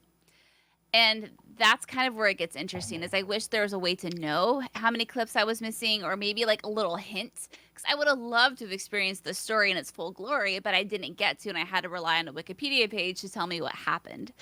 And so that's why I'm kind of like, it would have been nice if I had a little bit more hand-holding during this. And it got creepy to the point where even I was tipsy as shit playing this with Jason. My eyes were like, when I get scared, like legit scared, my eyes tear up. It's a weird reaction.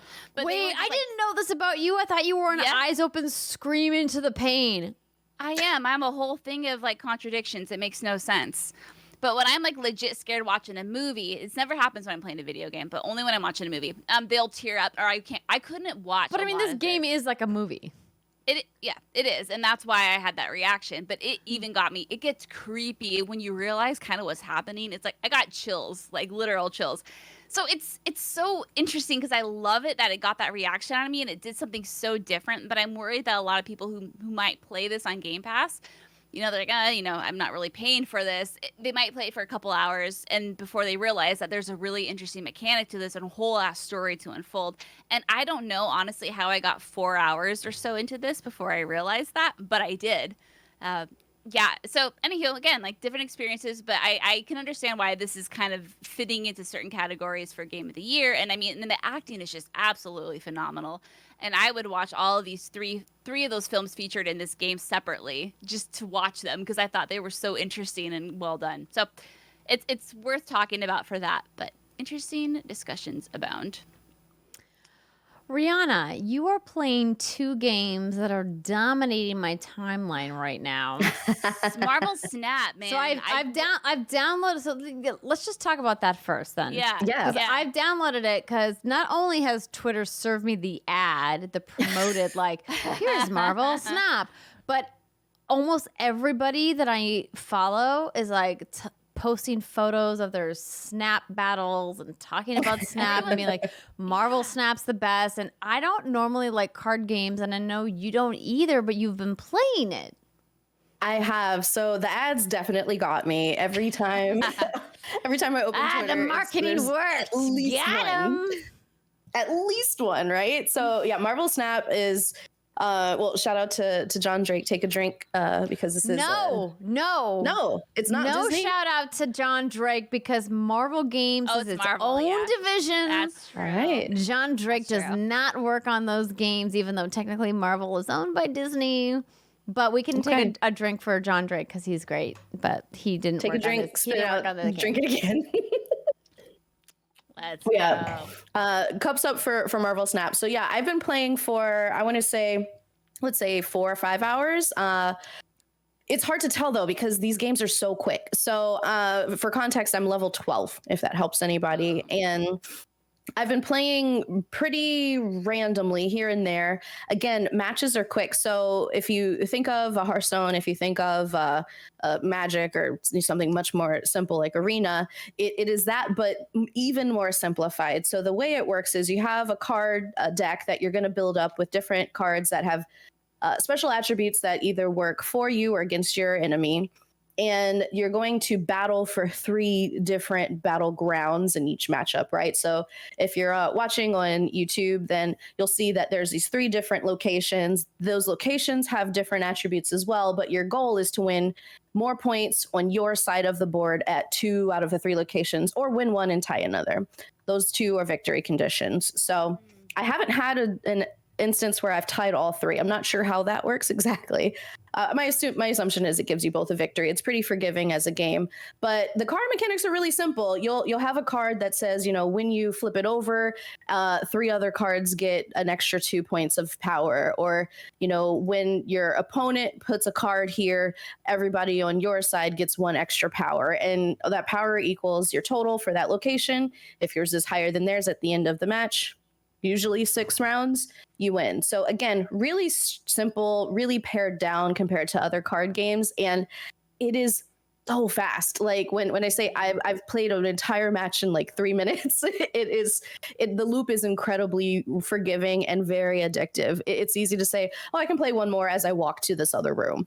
Like it's that quick. And of course, you'll stand there and like the completely stone face just playing with your phone for a second, and maybe your partner will say like, are you okay? And you're like, yeah, I'm just winning this match real quick. But what I mean to say is it's easy to get carried away. It's easy to toss a game in between loading screens or matchmaking for another game like Call of Duty, and it's very, very accessible. I'm super, super happy with it. The card art is really great. They give you fun upgrades and pretty consistent upgrading if you're winning matches. At least that's all I can speak to, because I win most of the matches that I play. Yeah, you do. Yeah, I don't know if there's skill-based matchmaking, but every time you win, you get an unlock for something, either card art upgrades or unlock a new card. You can constantly upgrade your deck and swap different things out. It's a lot of fun. If you're into card games at all, highly recommend. Sorry if you already mentioned this. Is it free to download? It is. Okay. Mm-hmm. Yeah, free to download. What you can buy, I'm not sure of all the things because I haven't spent any money in it yet.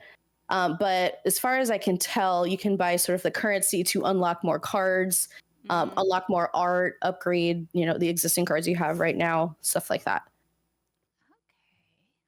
Okay. It's fun. No, I gotta stay away from it. I gotta. Everyone on the You're like, timeline there's too is talking much. about There's how too good much it else is. to do. Oh man, like I already made the mistake of re-downloading TikTok on my phone, and that has to go very soon. Welcome back. Yeah, that was tough. I gotta start sending you TikToks. Oh, Don't let man. Ri send you 100%. TikToks. Your message inbox will be like 99 plus forever. 99 plus every day. I mean, like, nothing girl, but how do you have so many things to send me? They can't all possibly be that good. Well, what I will say is Marvel Snap, you'll probably feel more accomplished than if you're scrolling through TikTok in the same amount of time. See, like, but how I justify it to myself is all of my TikTok is just Japanese, like Japanese words and grammar. So I'm learning. But Yeah. I'll stray off. But okay, well, good to know. Well, shit. I don't know. Everyone's talking about it. Everyone's saying how much fun it is, and because it is so quick, I can see the appeal. But I'm like, I gotta stay away from this one because. But Call of Duty. Yeah. So I played. Also, we gotta squad up. I'm ready. Oh, yes, we Ready do. to play. Let's go. So majority, I would say 99.9% of my time in Call of Duty Modern Warfare 2, the 2022 edition, is in multiplayer. And I literally have not even touched the campaign. So what I'll speak to today is multiplayer. Also, it's spoiler free, so it makes it a little bit easier to talk about it. But boy, oh boy, does it feel like 1996 again. I'm just so excited to be back into Call of Duty. Like I've played this game in so many different eras of my life. I made so many lifelong relationships playing this game. Like, it is truly a joy to get back into it with family and friends and as I said before, old clanmates. So it's been wonderful. But what I will say about Call of Duty multiplayer is if you have played any iteration of Modern Warfare, you will feel comfortable in this ecosystem. If you've ever played with anything with a battle pass, you'll understand how they've implemented it. So you are playing multiplayer matches, your typical free-for-alls, your dominations where you take over 3 different points, A, B, and C on the map by standing on them, your hard points. They have some new ones like...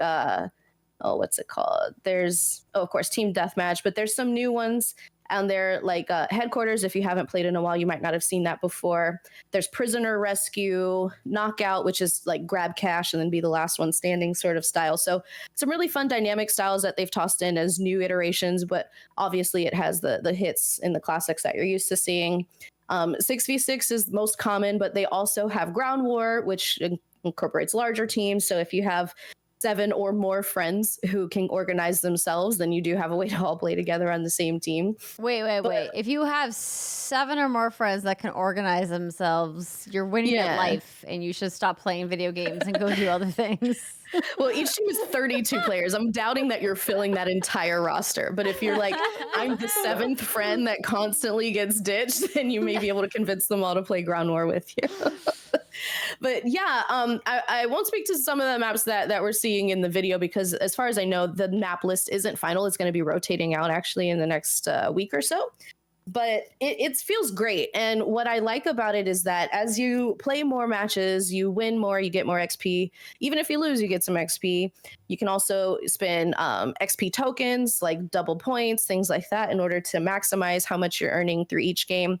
As you level up your player character, your account, you earn more guns and more attachments and more kill streaks over time. So if there's somebody out there who has a gun that you really like and you picked it up one time in a match and you're a little baby level 2 person and you're like, oh, what's this Finnick gun? It's really good.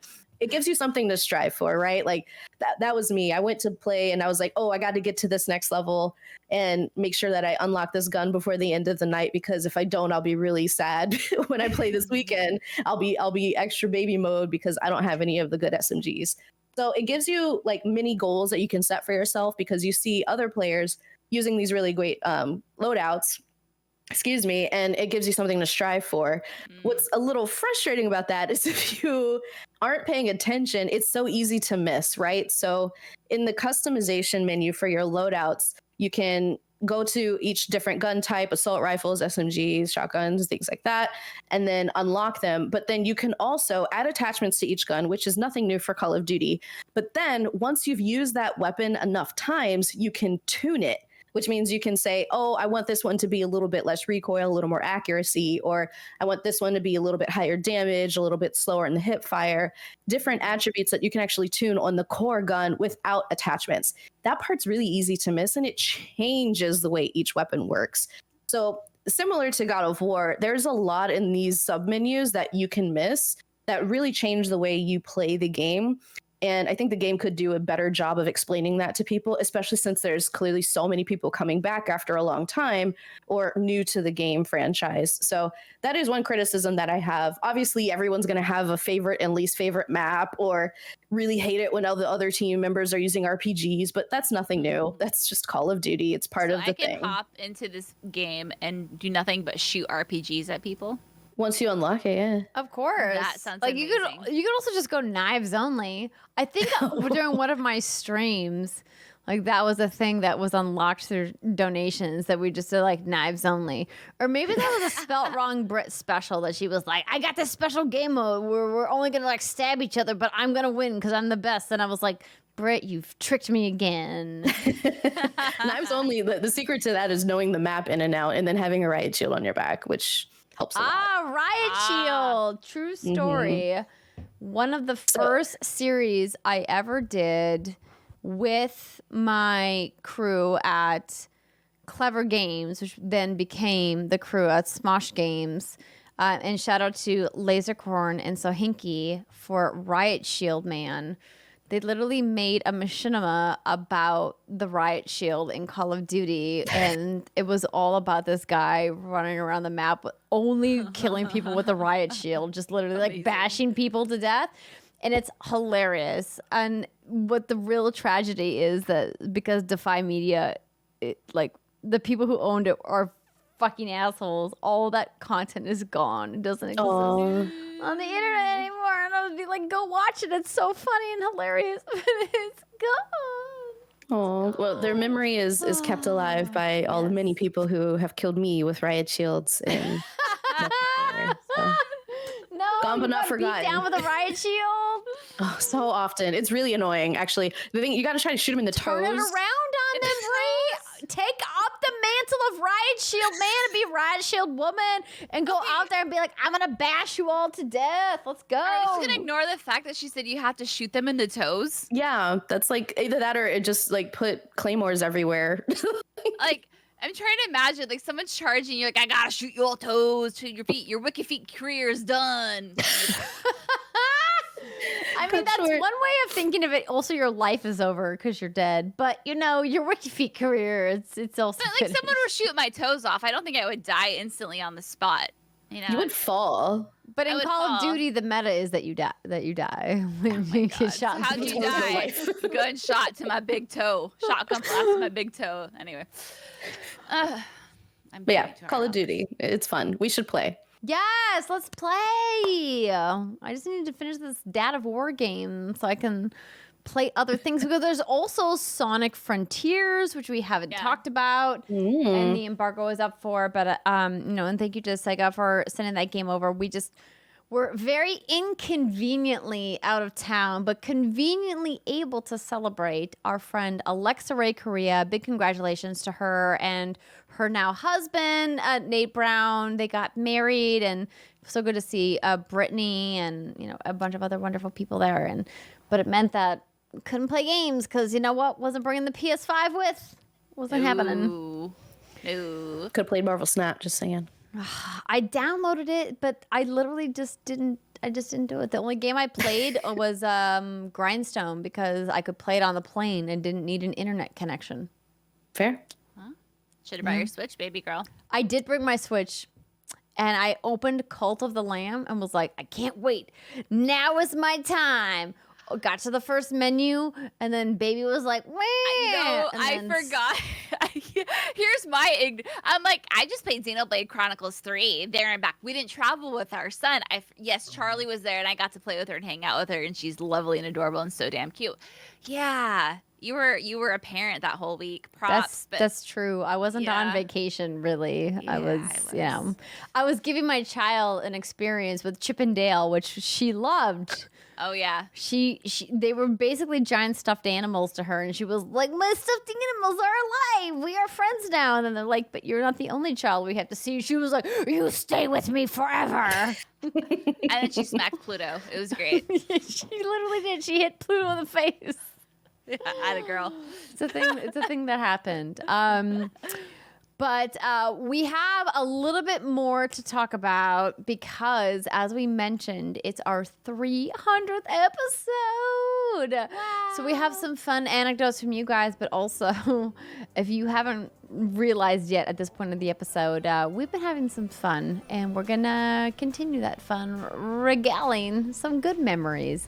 Stick with us, everybody. We're going to take a quick break. We'll be right back. This episode of What's Good Games is brought to you by Mini Motorways and the Dinosaur Polo Club.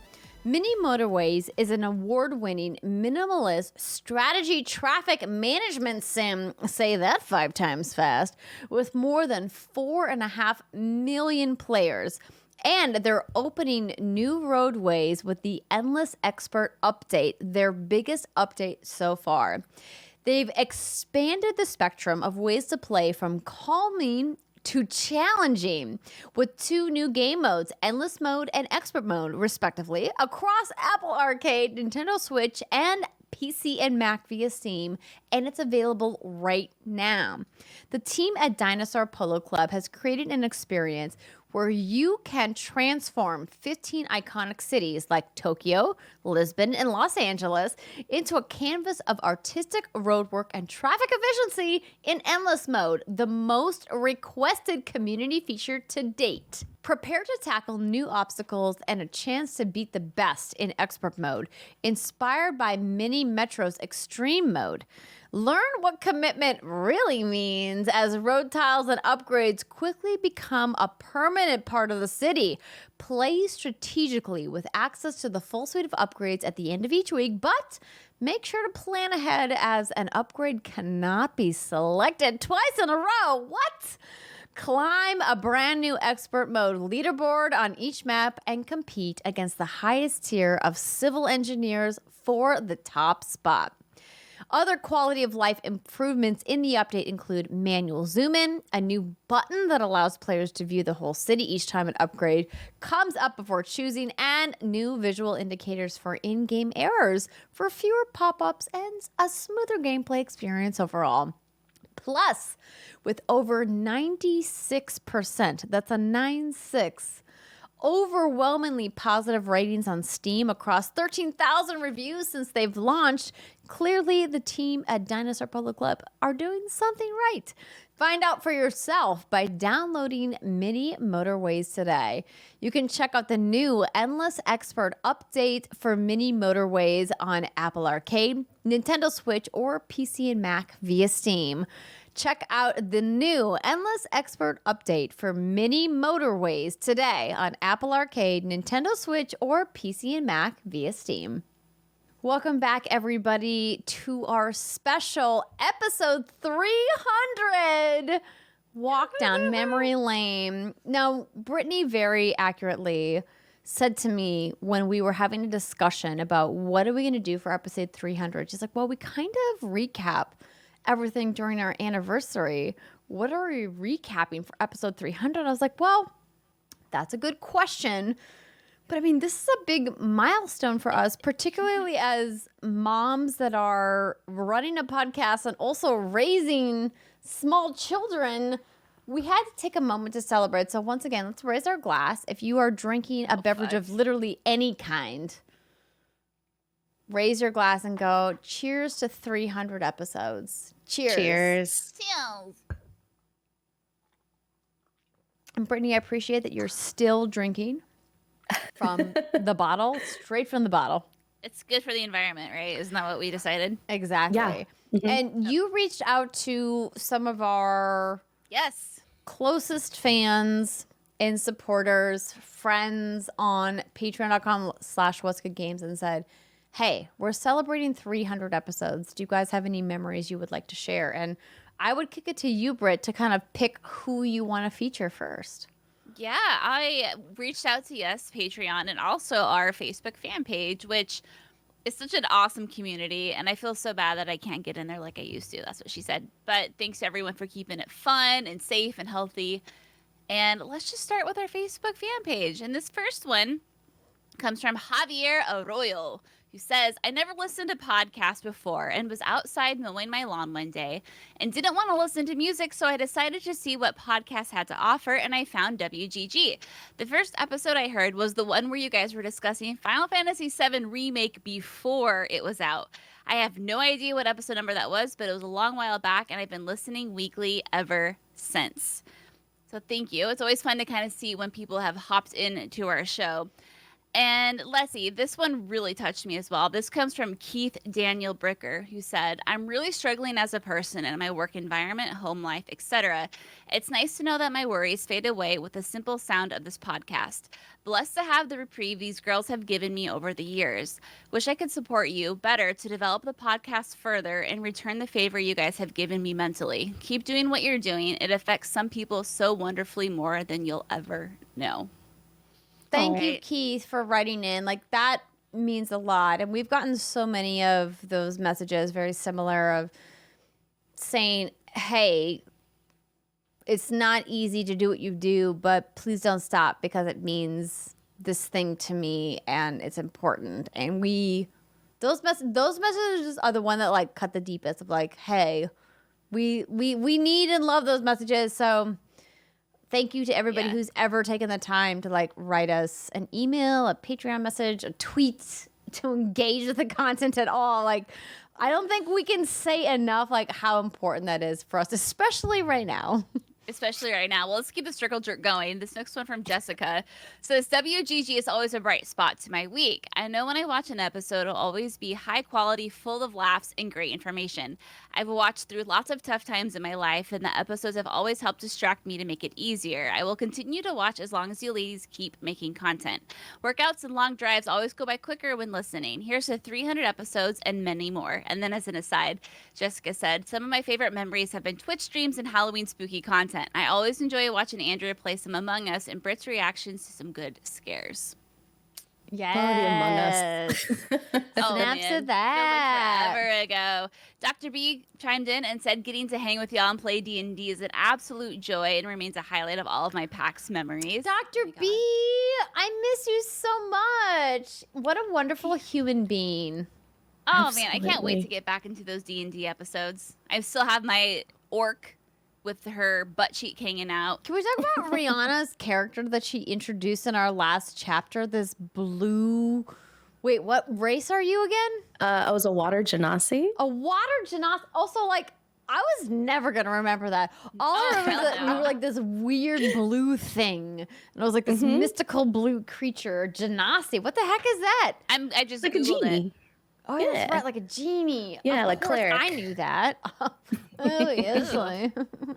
They're pretty sexy. We got this other fun one from Andrew Cotton, who said, in Seattle at PAX, while Andrea, Britt, and Steimer were playing D&D, I got to talking to Riri about places to eat, and she suggested Shake Shack. Was a good decision and an interesting intro to a future member.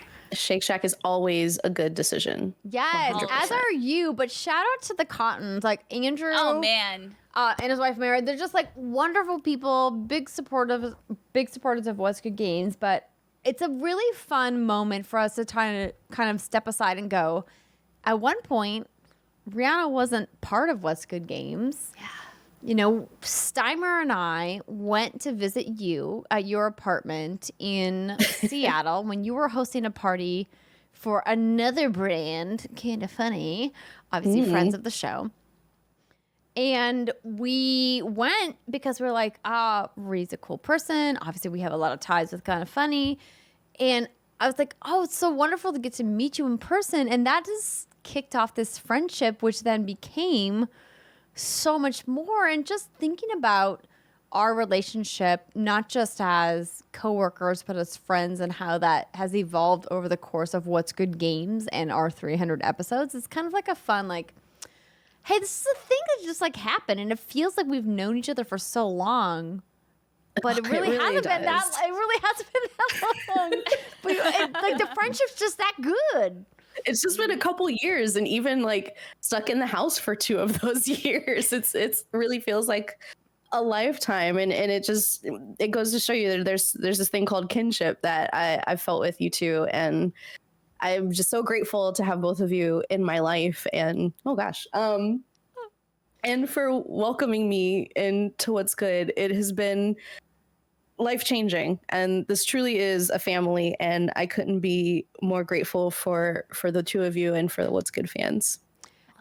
And to keep the emotion fest going, I have to just give you so many props. Not that we don't like give you props because like you're amazing, but like you can't get enough props because you're just that amazing. Rihanna became part of What's Good because she showed initiative and reached out to us, like some other people have that we're working with, and said, hey, I like what you guys are doing. I want to be part of it. This is how I think I could be a bigger part of it. I would love to talk more about being part of What's Good Games and what we could do together. And I, the forever hustler, was like, I fucking appreciate that hustle. Let's have that conversation. I had a good time partying with Ri, and she like showed initiative, and we had these conversations about what you wanted to do and how you wanted to be part of What's Good. And then the conversations led to places, and then lo and behold, PAX, the fated PAX of PAX 2020 came when we like announced Rihanna as being this new member of What's Good Games, and we were so excited about it, and we all thought the pandemic was gonna last for like 2 weeks. Oh God! But like it's fine.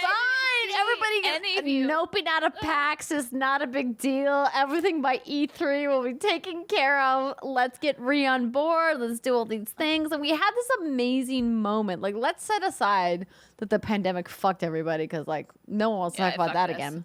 Yeah. Let's focus on this amazing, joyous moment of bringing you into our production life and being a bigger part and bringing you and your amazing voice to What's Good Games. Like a perspective that we just needed, because who else is going to nerd out about Apex Legends if not Rihanna? I get such a vicarious thrill when I see an Apex story in the news, because I'm like, I don't know what any of this means, but I know Ri's probably really excited about it. I am every single time, just so you know. I didn't talk about all of the recent stuff on Apex, but just so you know, I am also nerding out about the Eclipse stuff too. We're gonna save it for next week's show, but I think of all of the things that we've gotten to do with you since we brought you on board and through the pandemic, and just the knowledge and experience that you bring to our show and the perspective is just invaluable. And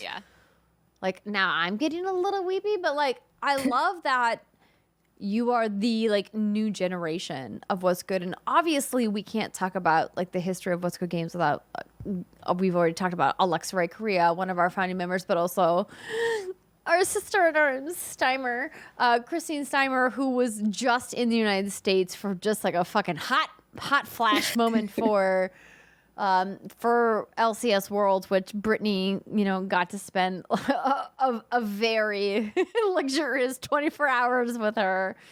But this idea that we want to always uplift people in the video games industry that have important things to say. And you are somebody who's taught us about what it means to broaden your perspective and think about things from somebody else's point of view, and really said, hey, like, let's like slow down and look at this from another angle and talk about it. But also butt stuff. We could also talk about that too. Yeah. We can put on face masks that look like stuff from Fallout and talk about who our best friends are on stream and have some shenanigans while playing Halo and, lots of fun times. And it's just been so many amazing memories. I just want to say I love that you're part of our What's Good history, and hope you continue to make more history with us. Please do. When I found out that you got your new gig, which you are fucking rocking, by the way, my first thought, I was like, no, don't leave us free. And it's because you, like Andrea said, are so valuable to this team, and you are just so important for multitudes of reasons. And plus, like, who else is going to teach me how to dance? You know what I mean? I need the another video lesson. the internet has never seen that still exists on my phone. Oh my God, it'll happen one day. Yeah, that was PAX, wasn't it? 2020. But It was the faded PAX 2020. We danced, we took shots. I had so much fun, and I really love you so much, and I'm so happy you are a part of this. We need you probably more than you need us. So No, please don't go anywhere. I won't. Leave us. I will hunt I you won't. down. Let's head over to some comments we got on patreon.com/whatsgoodgames. That sounds wonderful. This one comes from Noel Navarez, who says, no matter what is going on in my life, I can always count on the WGG podcast to bring me some joy. I can't thank you guys enough for what you do. Here's so many more episodes and shenanigans. Noel, shout out to you. Elmo Shell says, congratulations. How time flies. Been listening since the beginning and will be here until the end. Insert Titanic gif of old lady saying it's been 84 years. Yes, Elmo, I love it. Then we have a couple kind of funny ones here. Daniel Hole says, just make sure to bring up seals uncomfortably. No, Daniel, we've talked about this. I've said we have to leave the seal bandos behind. What that reminds me of, Andrew, Seal bandos is forever. WGG Live, which, rest in peace. That was a lot of fun. Our little Also, Monday morning shows. Brittany, can we give ourselves a little pat on the back that we both did that while we were in the pandemic, and then we were secretly pregnant. Yeah. Secretly pregnant. We were both secretly pregnant doing this live show, being like, I'm feeling garbage, but we're doing this thing because we started this thing. Oh, yeah. Then I'll never forget that time you and I hopped on the phone and had that conversation. We're like, so... when are we going to stop the live show? Because we can't keep doing the live show. And everyone's like, why'd they stop the live show? You're like, well, we're like, secrets. And then we're like, ba-boom, belly bumps. We somehow have children who are a week apart, which is just so. Could you imagine going back to 2017 when we started this and being like, you two bitches are going to have kids a week apart? 5 years from now. Yeah. Honestly, hell no. Yeah. The way that it all worked out, I still vividly remember the conversation. We were doing a video chat, and it was we weren't recording anything. We were just catching up for something, where you disclosed to me you were like, I'm pregnant, and we had this moment of oh my god, this is amazing. And then I was like, actually, I'm pregnant too. Wait, what? oh my How is it possible that we're both pregnant at the same time? My god, I'll never forget that moment either. I remember I just broke down. I was like, all right. And it's just the wildest thing, because who the fuck does that? I didn't think I could get pregnant again, quite honestly. I thought I was done. I was like, I tried 3 times, gave it the old college try. it's just not in the cards. And then fate apparently had a mind of her own and was like, actually, bitch, I'm going to make you die almost twice first. And I was like, why? Why do I even know? Why do I know? And then there's little Charlie who just runs around. She's so fucking cute. I can't even deal. And now she's like, she's trying to talk, and it's just all gibberish. So she walks around the house and is like, and I'm like, and she's like, hi, and I was like, what? Okay, yeah, totally. She has a Do you lot want to some more say. grapes? She's like, My favorite's when she sits there and she just folds her hands like this.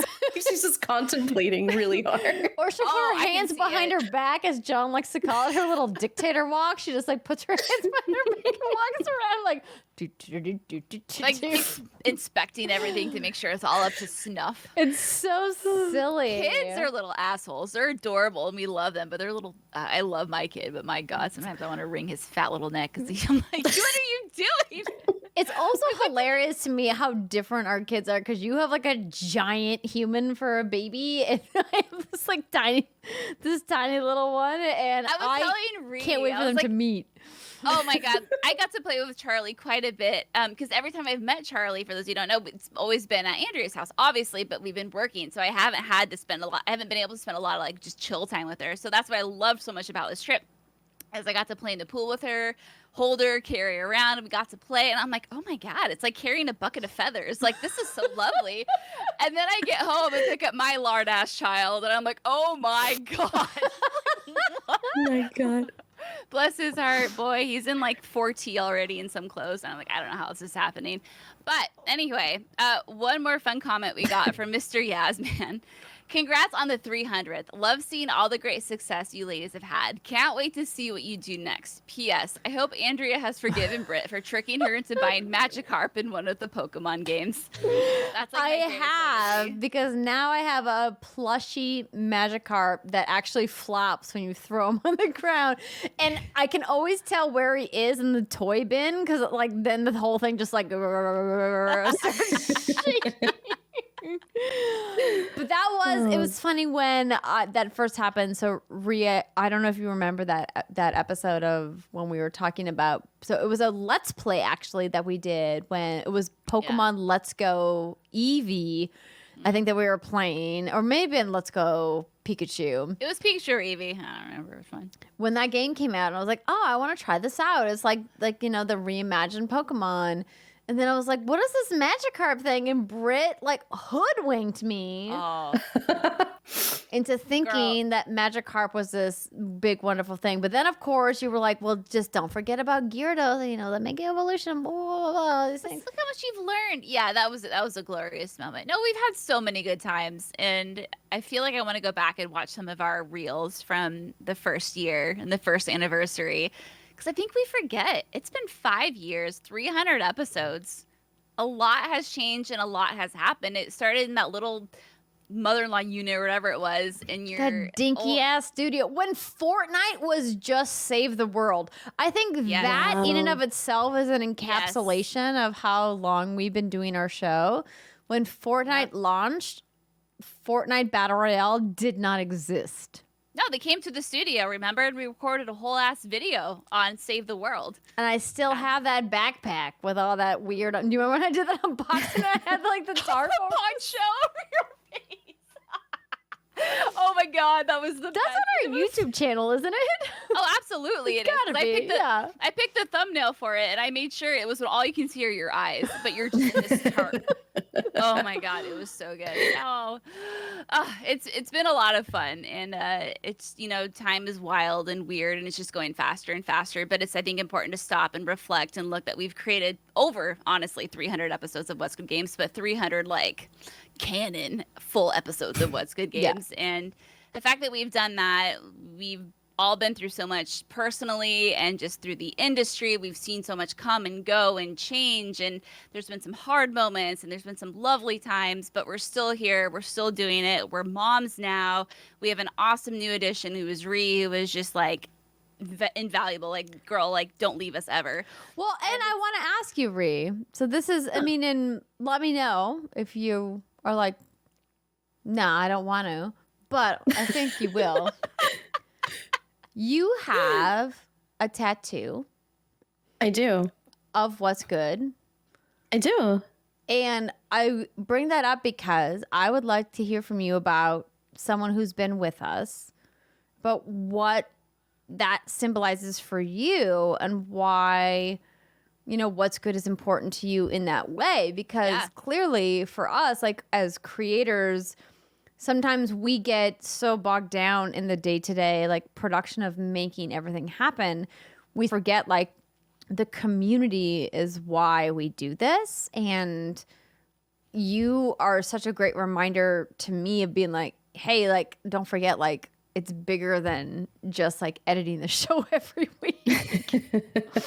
It is. So I have the What's Good controller tattooed on my ankle, and I got that tattoo along with our very good friend on Twitch, you know her, Susu Dip, our friend Maria, who has been hanging out in LA for the last couple weeks. And we got that tattoo at PAX West 2019, I think. Wow. Yeah, it was right before the 2020, that whole moment. And we decided to get the tattoo together because What's Good brought us to each other. And she is my best friend. And I never would have met her if it wasn't for what you both started it with Steimer and Alexa. And I would not have the confidence that I have in my place in this industry and my voice in this world if it weren't for you specifically, Andrea. So I just want to thank both of you so much again for believing in me and for taking a chance on me way back when we were having those parties at the Unicorn in Capitol Hill. Yeah, shout out to the Unicorn and everyone who came and partied with us there in Seattle. Oh, it was such a good time. And yeah, I know we can have those again and they'll change someone else's life. So you're absolutely right. This is bigger than any of us, and I'm just honored to be a part of it. Well, shit, I don't know how we can top that. Well, I've committed to getting the tattoo. So yes, you have.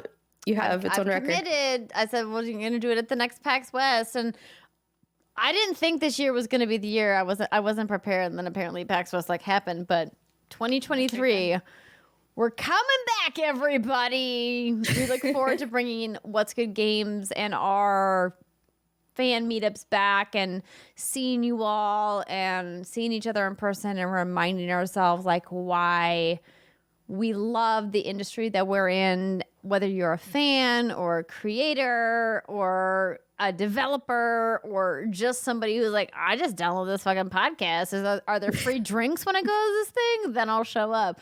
That's okay too, because we appreciate that as well. But thank you for supporting us. Like whether you download the podcast, whether you subscribe on YouTube, you respond to our tweets when we send them out, whether you support us on Patreon or send us tips or subscribe on Twitch, like every ounce of it, every inch of it, the most minuscule thing, even if you just send an email being like, hi, I like the podcast, and that's it, and that's all you send to contact@whatsgoodgames.com. That's all we need. That matters. The fact that you engage is what matters. And it's been hard. I would be lying if I said the last like year or two hasn't been hard. And the fact that we've made it and we keep going, like sometimes it's a struggle. And the fact that you guys keep reaching out to us and keep telling us how much the show means to you, like keeps us going. So if you're hesitating about ever reaching out, don't. We could use it. We could use the boost. Yep. Just let us know. And hopefully we'll be here 3 years from now talking about episode 600. Keep going. 5 years from now. Well, you know, math is a thing that I'm not good at when I'm like 3 glasses of champagne in. Okay. You nailed it. Yeah. And on that note, have a great weekend, everybody. A great night, whatever time of day it is, where you are. Thank you. And we'll see you next week. Bye, everybody.